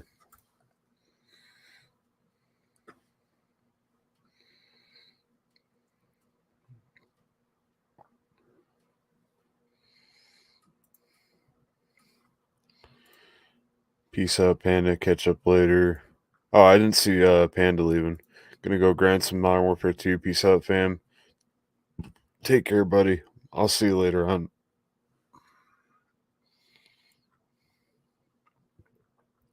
Also, I believe Brooke wanted to get in touch with you about some recordings. I thought I saw that. Yep. I don't mind at all, Brooke, because then that would allow me to add such work into my CV or resume so that I could build up a professional profile that way. That's awesome. All right. Let's see what we got here. That was great. LOL. Haha. Peace out. Okay, I'm here. What is going on? Appreciate you being here. Shout out to Cam here, everybody. Peace out, homies. Wait, are you leaving, Cassie? Like, are you hopping out? Like, what's going on here? Okay, can you give Cortex a way for me to contact you? I certainly can, Brooke, and something that I have to actually give Cortex here one of these days in the background. I've got to give you my actual phone number, brother. Yeah, for sure. We'll do that on the backstage. Yeah. But, what's going on, Kay? I hope you're doing well.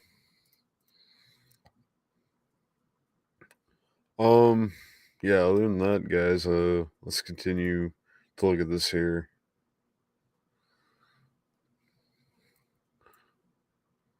That's interesting. It's like a welder arc in a way, like, but I feel like it's, I don't know. I was about to say it's like melting, but then again, it's still intact.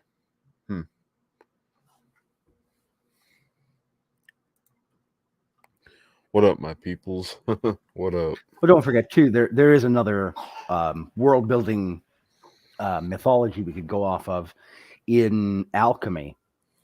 The religion philosophy of alchemy also recognizes the power of the 8 focal compass point diagram as a symbol of power. Interesting. In alchemy, north is associated with the element of water or ice and cold. South is associated with fire, heat, and warmth. West is associated with wind, and east is associated with earth. And the focal diagonals are combinations of those elements. I'm working on some And when videos you for my channel. I'm excited. That's And what's when up there. And when you combine all those elements, you end up with reality. Mm-hmm. May 6, 1990, documented by Marvin E. Lee. Okay. Lee.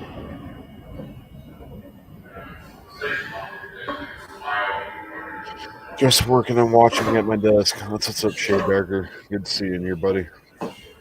Oh. Do you see that with the window? Watch the window on the left.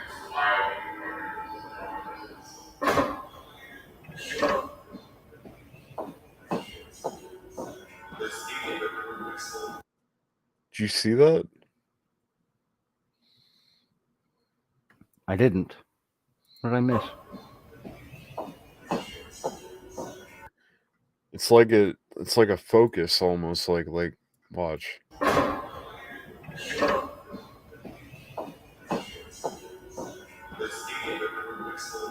It's kind of weird.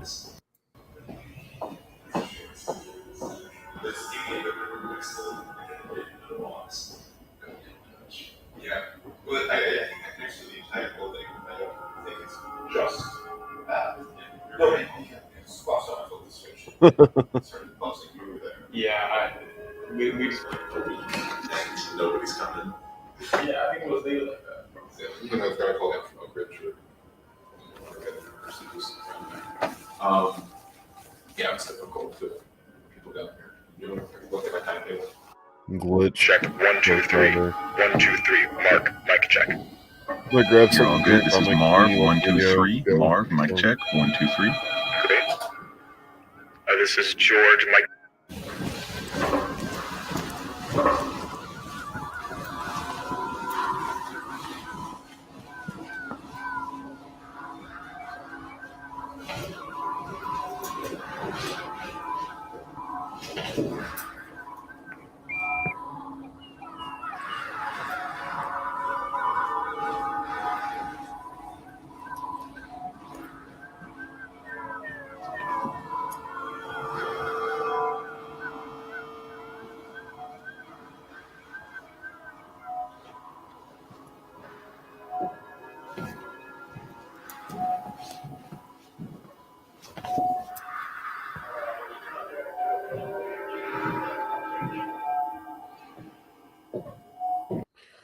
So is this the same room that one explorer found? It looks similar. It has very much the same kind of setup. And again, if the Q space it has a consciousness that's able to touch upon places that it has interacted with or with the psyches of the explorers and members of investigation teams, it could very well have reproduced that room based upon prior knowledge of the intruders being in this room right here. It basically copies or clones information in the consciousness of the individuals intruding. The more and more we see of this, the more convinced I am that Q space is interdependent, not independent. Okay. D. Libby, I already ate this morning, so I'm not hungry. Yeah, I happen to make use of my awesome Ninja Foodie air fryer, so Definitely had some good food here like a little while ago. Air fryer. I'm a little jealous. Yeah, man. I got the I forget which model number it is, but it's called the Foodie. It does like 12 different things. You can even make yogurt apparently. I've never done that yet, so I don't know how that works, but one day I'll give it a shot. I might make it a YouTube video. That'd be pretty nifty. Just one thing, one word of caution. Always remember, folks, don't eat anything you find in the back rooms. Yeah. I couldn't imagine that being a very good idea. Tim Hicks, what up? I see you in the chat there, buddy. It would especially be terrifying given that this series is supposed to take place Appreciate the back love, Brooke. in the early 90s. If all of a sudden from somewhere unseen in the depths of the complex you hear, "My sandwich!" Bonus points to anyone who gets that reference. Cam here. I appreciate the love there. Love you so much here, Kay. Thank you so much. Tim Hicks says, just hanging out. It's spitting snow here. Yeah, it's kind of spitting snow here too in Michigan. All right, here we go.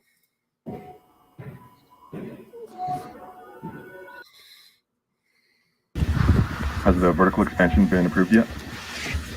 They're not getting to that until after the presentation. When does that go through? Sorry. I wonder what those boxes are for. I wonder what's inside those boxes. Certainly a curiosity. Mm-hmm. I see the floodlights over there to the left. I wonder what was being set up here.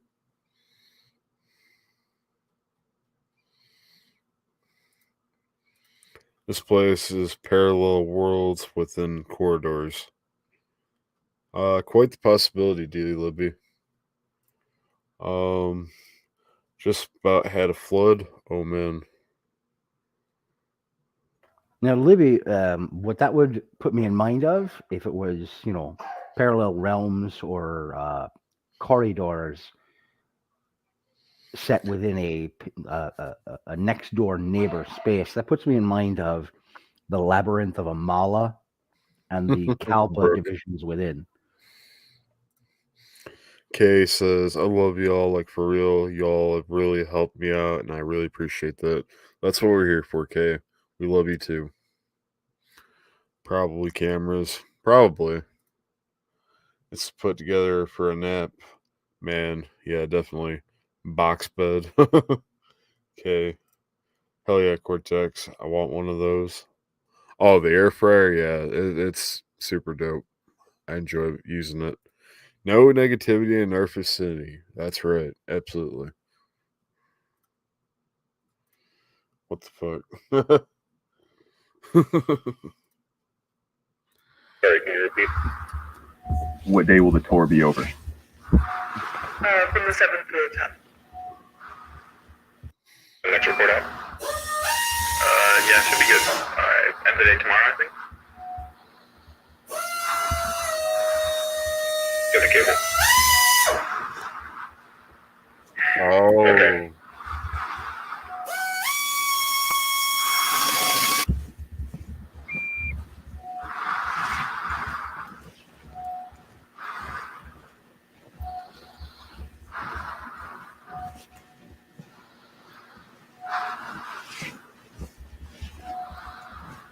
Brooke. Yeah. Yeah, you know it, Kay. You know it.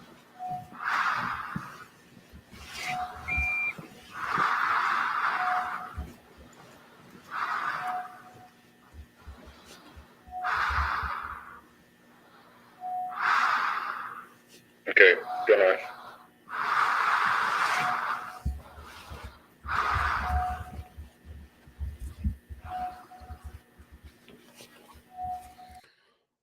He wasn't grinding anything. He was actually using a impact gun. So he was drilling in the feed line to explore the back rooms. So when these exploring teams go in, they feed a line to go back as reference to go back to the, from point B to point A as they're coming from point A to point B. Right, tether lines. Yeah, basically a tether line. Yep. As evil as that thing that's chasing folks. Wait, what?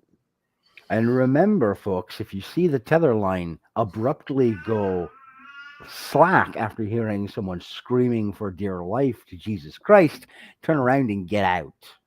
Yeah, run as fast as possible. Run. Glad y'all doing this for real. It's nice to have brain work. Appreciate you there, Brooke. Points to Miss Luck for getting the reference.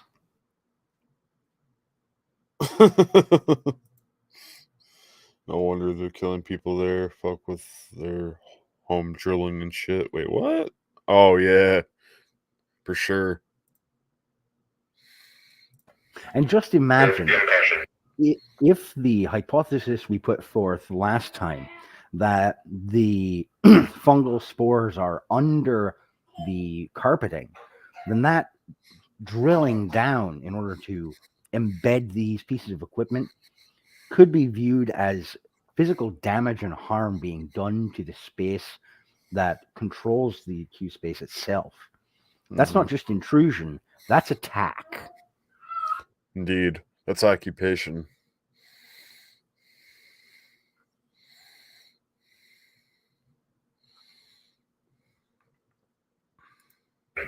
Sorry, the kids. Oh, you're good.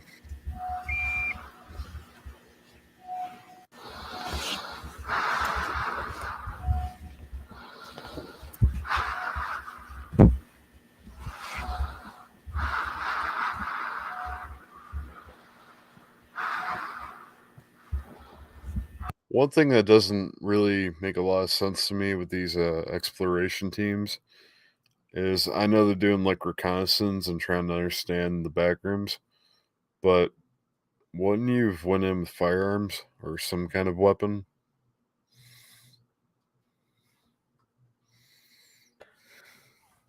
One perhaps could make the argument that, and this is something that we see oftentimes in science fiction novels, movies, television shows, comic books, and what have you, that the more academically, scientifically minded who are curious, who want to explore, do not want to take the risk that by bringing firearms, they will automatically present themselves as a hostile presence or threat to whatever entities may be in the space that they are going in to explore.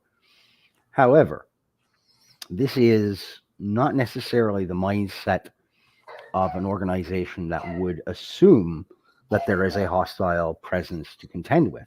If these folks are just experimenting and trying to say to themselves, well, let's see what's there and try to figure out the possibilities, they're not approaching it as a combative exercise. They're approaching it from the perspective or vantage point of, we want to see what's there. So combat or preparedness for combat is not necessarily at the top of their list of preparations. Survivability, navigation, and communication would be their primary goals. Or maybe it was just the lack of funding and not part of the contract agreement of the company. Right, also a possibility. Yeah. All right, well, here we go, everybody.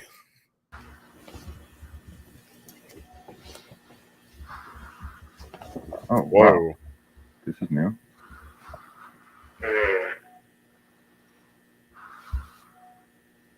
Is that all carpeted? Huh. Looks like carpet on all sides. 7:35. So that's carpet? Did you hear? They said it was carpet, if I'm not mistaken. Let me go back real quick. 7:35. 7. Oh. Looks like carpet on all sides. 7:35. Yeah, it is carpeted. Yeah, he said it's carpeting on all sides of each of those drops. Huh. That is really weird and really interesting at the same time. Yeah, because you can kind of see like the fuzz at the end of them. Falls off pretty quick. That and the kind of the grainy like texture and pattern. Right, it's consistent. There's where they burning everyone, huh? Might be at an angle. And we've got a door. Don't recognize the design. You need to cover all the way over there. Assembling a walkway would be redundant. For all we know, it's just another bed on. Alright, I'll take a look. Go notify Cloud.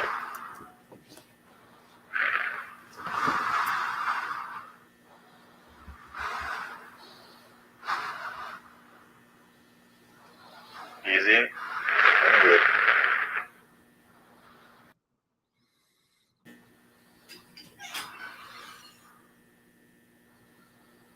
Oh my god.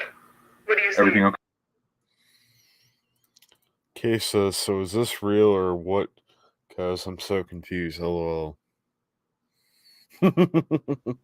Kay, do you really want me to answer that question?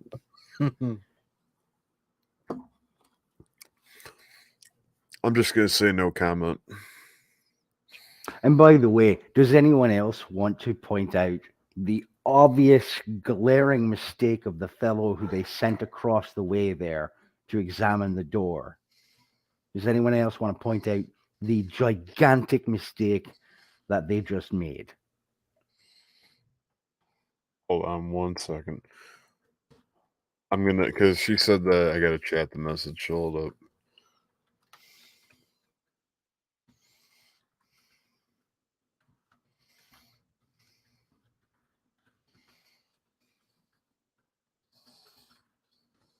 All right. Continue.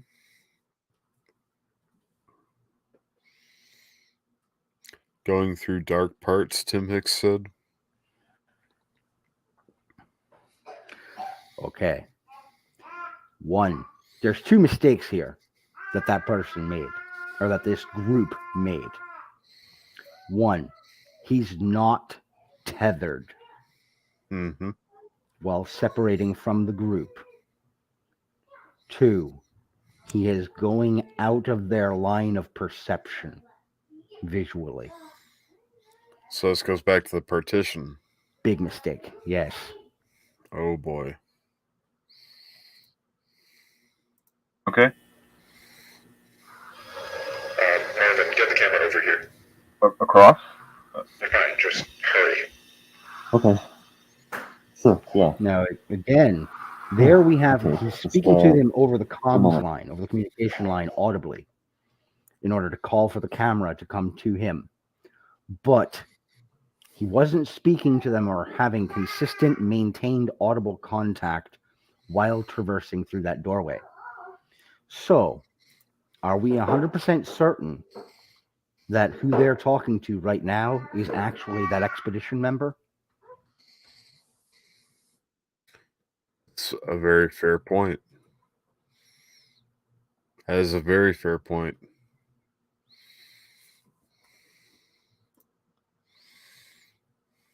Okay.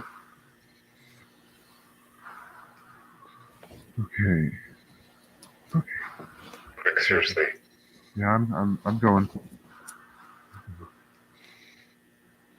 Walking on normal ground. There's no even there.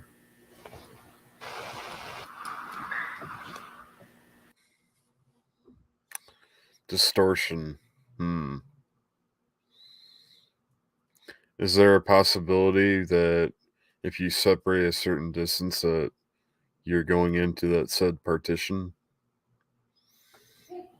Possibly, especially given that you're out of view. Now, as far as the camera picking up a distortion blink there, down each of these drop spaces is darkness.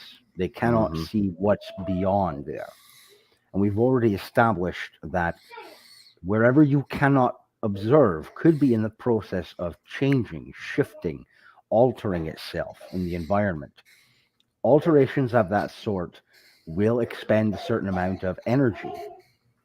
That energy projects a certain electrochemical field, which can, or electromagnetic field, which could disrupt camera equipment. Right. You see this sort of thing in our own regular everyday lives. If Mhm. you put like a camcorder too close to if you get a camcorder too close to a power plant or even a transformer on a power pole out by the road, it causes magnetic distortion. Cam here says it's real scary.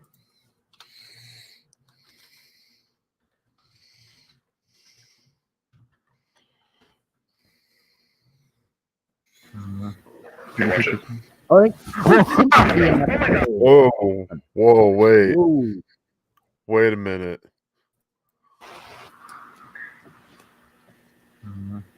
Watch it.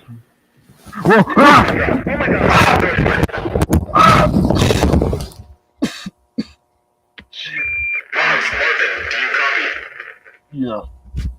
Yeah, I'm alright. Are you injured? I think I pulled something in my shoulder. I'm a bit dizzy, but no, I'm fine. Where are you? Can you describe your surroundings? It's different. Like a room up there, but architecture's the same, but the wallpaper is different. It's a bit greener. Hold on, I need to see if... Nope. I'm not reaching the tunnel I fell from. The opening comes out through the wall, but it's too high. Okay, just stand by. Did you notice that trim? It wasn't perfectly connected. Right. Look. Nope. I'm not reaching the tunnel I fell from. The opening comes out through the wall, but it's too high. But it's more of a cavity than anything, though. If you actually take a better look at it. High. Hold on, I need to see if... Nope. See the hole on the left there? Right, like I'm not reaching the tunnel I fell from. The opening comes out through the wall, but it's too high. Okay, just stand by and stay put for a moment. Got it.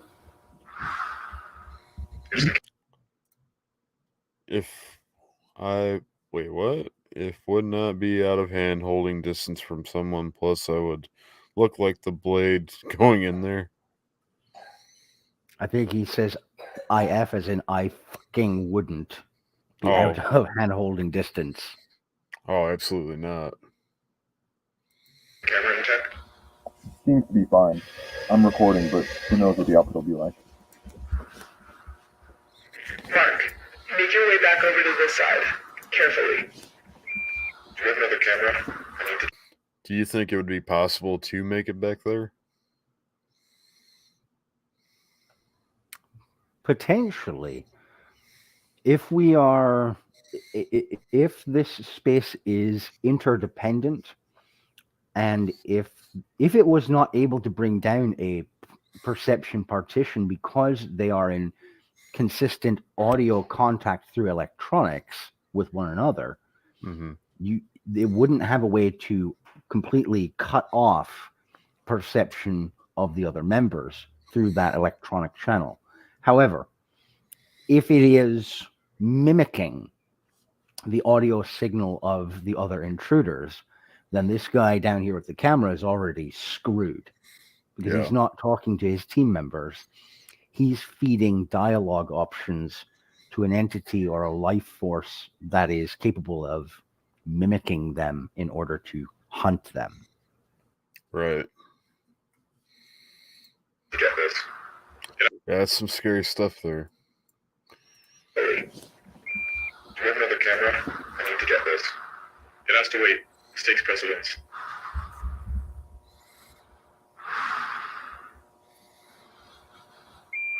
Just throw down the guideline with the weight attached. I can use it to climb up. Just tried that. There won't be enough length to reach you. George, go run back to Stinger. We'll bring it together. Hang in there, Marv.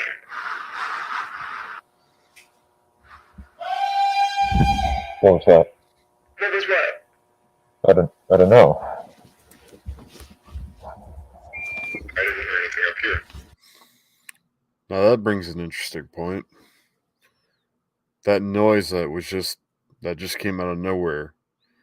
Is it possible he's still talking to his team? Because I feel like he's being shunted in this direction now. Right, he's being lured. Yeah. Particularly since these are explorers. These are folks who are interested in examining and observing and exploring the space they've found themselves in. They are academic, curious creatures. How best to lure away or entice such prey?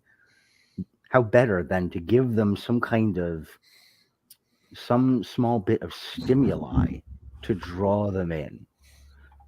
At this point, it already would have observed that these human beings are primarily visual creatures. If they hear something, they want to be able to visually identify its source.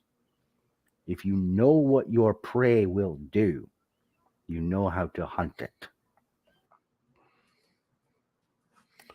Yeah. But, yeah, I mean, I'm going to read off a couple of these comments real quick, but there's one that stuck out a little bit more, though. D. Libby asks, so the building is a fabrication of reality? I wouldn't say, well, I don't know. Because, like, really, like, with everything that's going on here, I wouldn't say it's so much reality, but it's more like it kind of goes back to, like, mimicry and, like, emulation of what the person is there thinking of, like, what they're going to perceive as, like, I guess kind of like memories and things that they've had in their life happen, like the wood shop that we had seen before.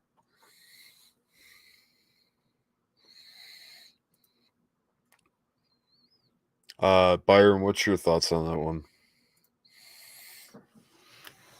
I think what is most likely, or what would be not the most interesting and not the most concrete explanation, is that we are looking at a space that is, as we've mentioned from the start, this is a Q-dimensional space.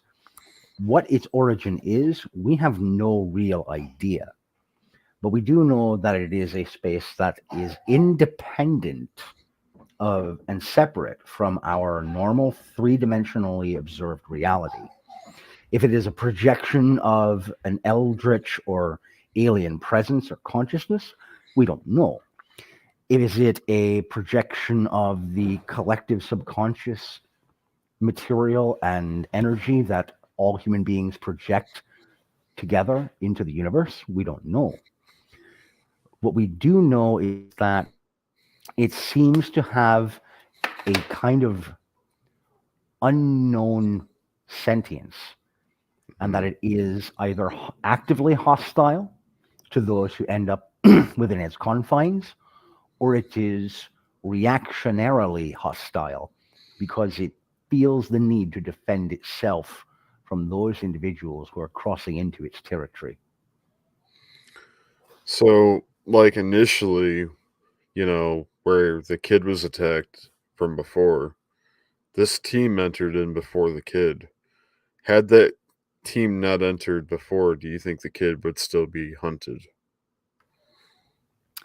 Likely not, because what I presume happened is that the prototype that video that we watched was this Async technology, this Async corporation, mucking about with quantum engineering and quantum mechanics in an effort to tap into potential energies or into potential breakthroughs in discovery by trying to figure out how to either engineer their own alternate reality their own parallel realm, or to create a bridge from our reality to another one.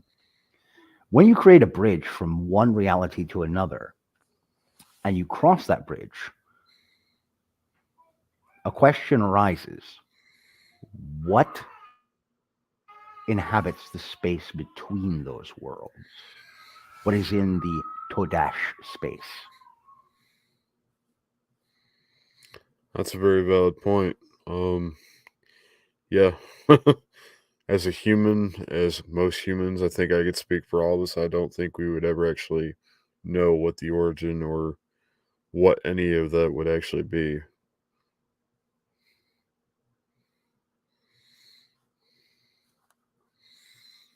Considering how randomized everything is, but then again, we're still not even really sure that everything's exactly randomized. I mean, look, you look right now, like look at the pillars. They're not in like a uniform like shape or like positioning. Like they're kind of all over. Now, I don't know if that's like structural integrity to keep something up, or if they're just there out of generation. We have no idea. Let's get some of these comments. Tim Hicks says, "Did you see there's only one hole where he is, but there was all kinds of holes at the top?" Yeah, we did. That's also another good point. I wonder what would happen if he had fell in the other holes. Because when we're looking down through those holes from up top, you notice that it was completely dark and Yeah. unseeable past a certain point, and he fell past that point.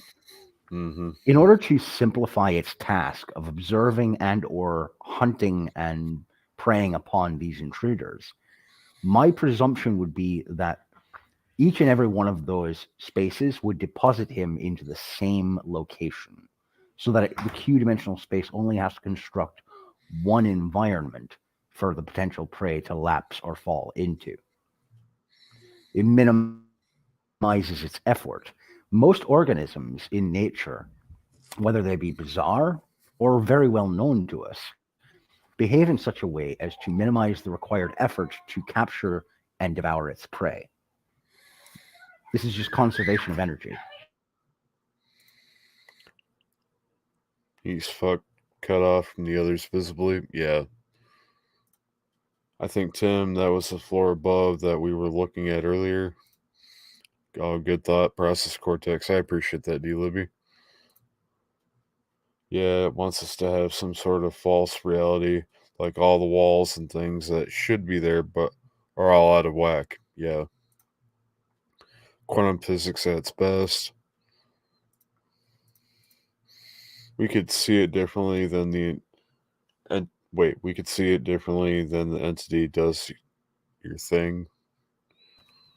I think he's asking, do you think we would see it differently than the entity itself does? Very possible. Very possible. With perception partitioning.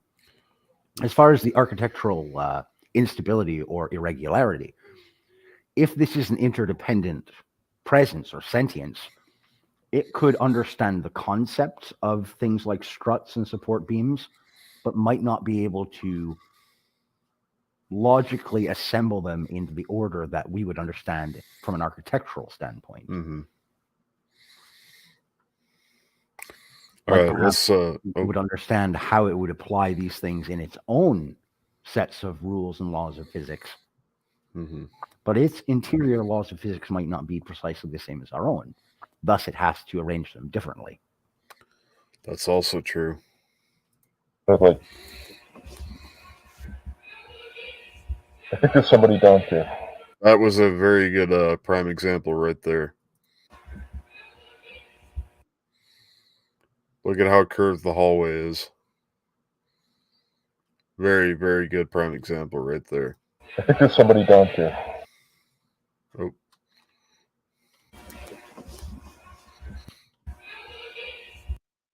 I think there's some. So yeah, I mean, like Byron said, it has its own possible, physics and how it handles things and how it keeps everything together. And I mean, this is like one of many different ways that it understands its own structure, but to us, it's very, very alien. Like we would look at it like, how is this even possible? But it's quite normal for the entity itself. Somebody down here. You got anything to add to that, Byron? Not right now. Okay. As you're yelling, like a person is yelling. A person? Yeah. So look at the lights. Even the lights, another example right there. Like there's like, a set of like 2 sets of rows of like lights. Then you just got the singular formation, or like, what am I trying to say here? It's non-uniform. Yeah, it's non-uniform. Yep. That makes no sense. Are you sure you're not just hearing us? No, it's definitely not from you.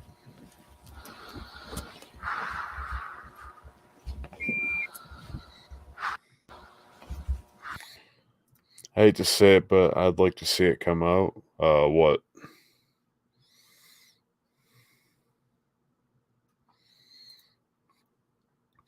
Also, what's up, bud? I see you over there.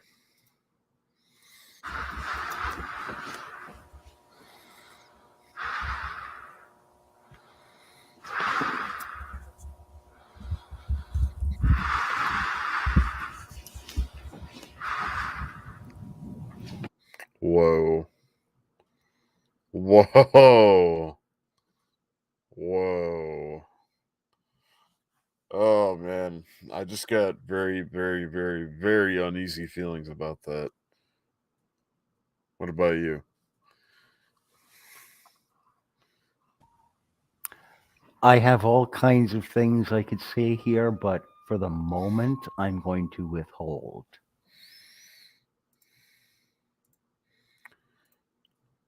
What? Are those streetlights? Streetlights. The left hallway, and it's right there, under the gap in the wall. Hold on. He says it knows it can lure people with sound. It must have been eating people for years.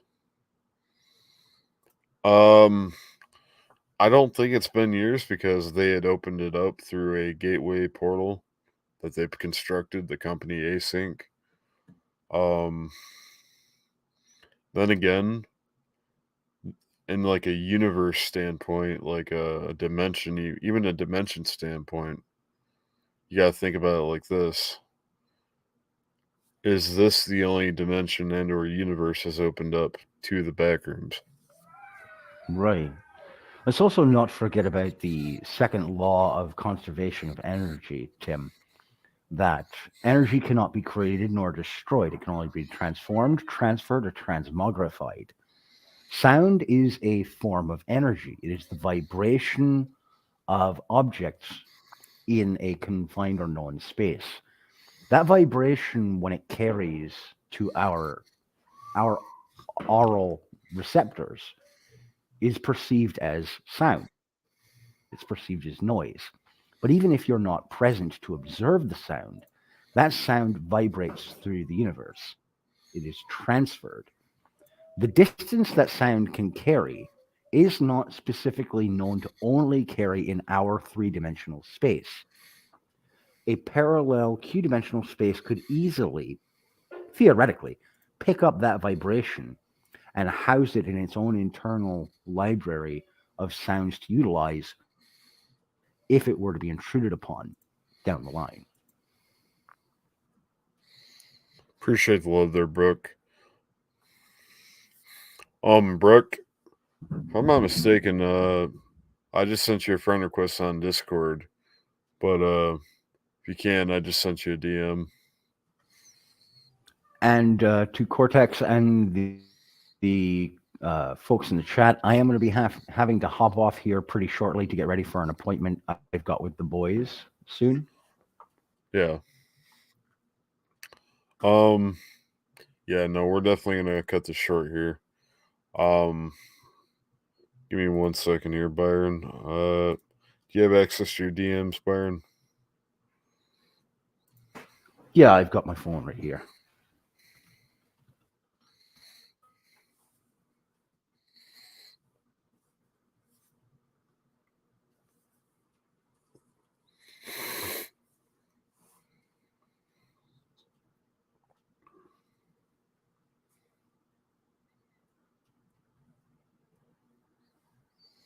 People intruded, not said entity.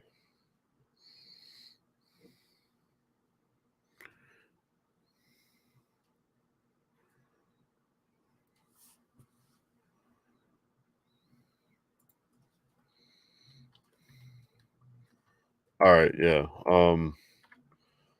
We'll definitely cut this short here. So I'm sorry, man. Oh no, you're totally fine, man. Do you think you have enough time to end the video, or because we're at 8:29, 8.5 minutes. Let us do this in the democratic format. Ladies and gentlemen, if you would like to see us go through the next few minutes of video for further speculation and analysis and hypothesis, let us know by saying yes, continue as long as you can. Or if you'd like us to use this as a hold point and an introductory spot for us to proceed forward with more analysis, the next time we're able to do a show together, let us know that. Very well put. So, for though historically it has been proven to not be a perfect system, democratized systems are the ones that seem to proliferate and blossom best. What's up, little Jeffrey? I see you, man. What's going on? Tim Hicks said, I love watching this. Thank you, Byron, for educating me on I love this stuff. If I could have went to college, science would have been my choice. Might have been mine too. I don't know. I have no post-secondary education. I just read a lot. Bobby B says, hold point. D. Libby says, yes, continue through the rest of this one if you can. Tim Hicks said, yes, continue as far as you can. So what do you say to that, Byron? Let's go ahead and proceed as far as we can. I've got just a few more minutes. All right. You need to stay at the hole. George will be back any minute, then we can assess the situation from there. Shh. But what if Miller's right about the null zones? Even if that's the case, I agree with Mark. It's not worth the risk. Oh my god. Marvin? Marvin, do you copy? Hello? Hello? Can you hear me?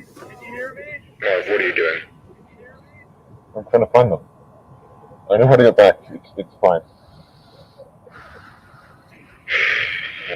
Keep us posted.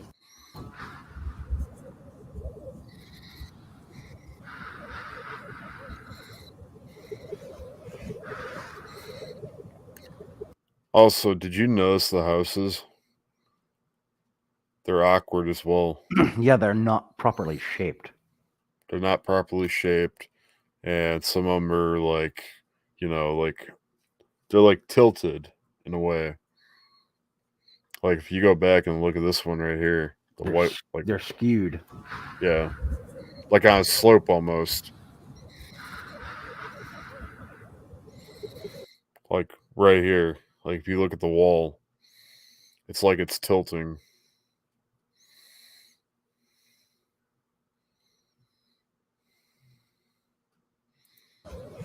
Well, it doesn't need to be structurally sound. It's just window dressing.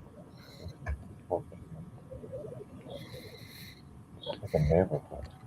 Yeah, even the fence is off too in the back.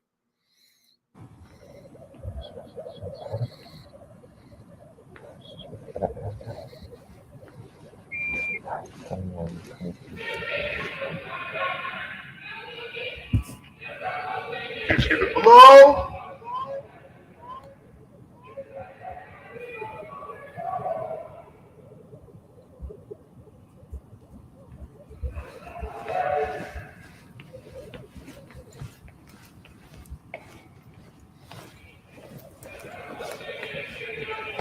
Can you hear me? I'm Anything?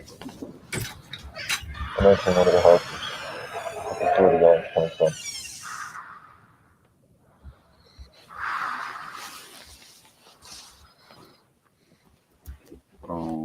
Okay. This is odd. There are inverted turn signs in this room coming out of the carpet. They're inverted? What do you mean by that? Mirrored. They're not oriented properly.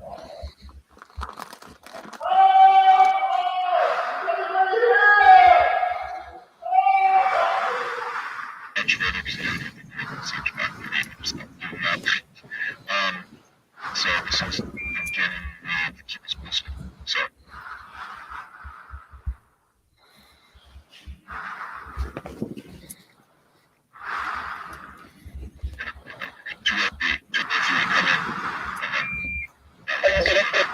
Some camera. I think I'm losing you. Just stand by.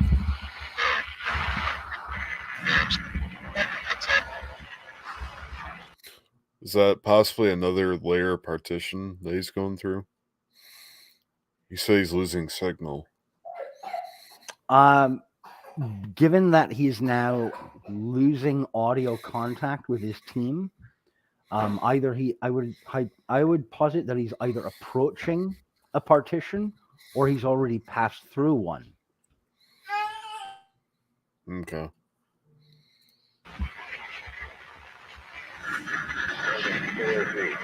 Marvin, 403, do you copy? Repeat, Marvin, do you copy? This is Marv. Okay. Good, we read you. Oh my god. What? I think someone's been living down here. Living down there? That's not possible.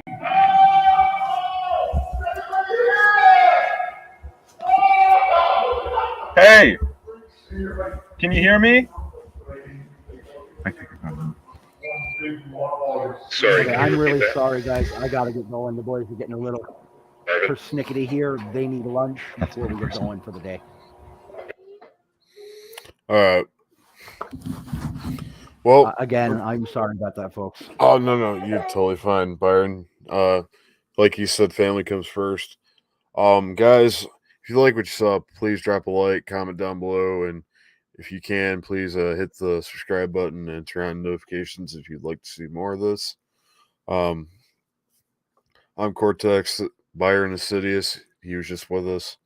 But other than that, guys, I think I'm gonna end it on that note. We will be back for a part 3 of a diagnosis, if not an analysis, of the Backrooms. But I appreciate you all being here. Much love, everybody. Cortex, I'm out of here. Take it easy, guys.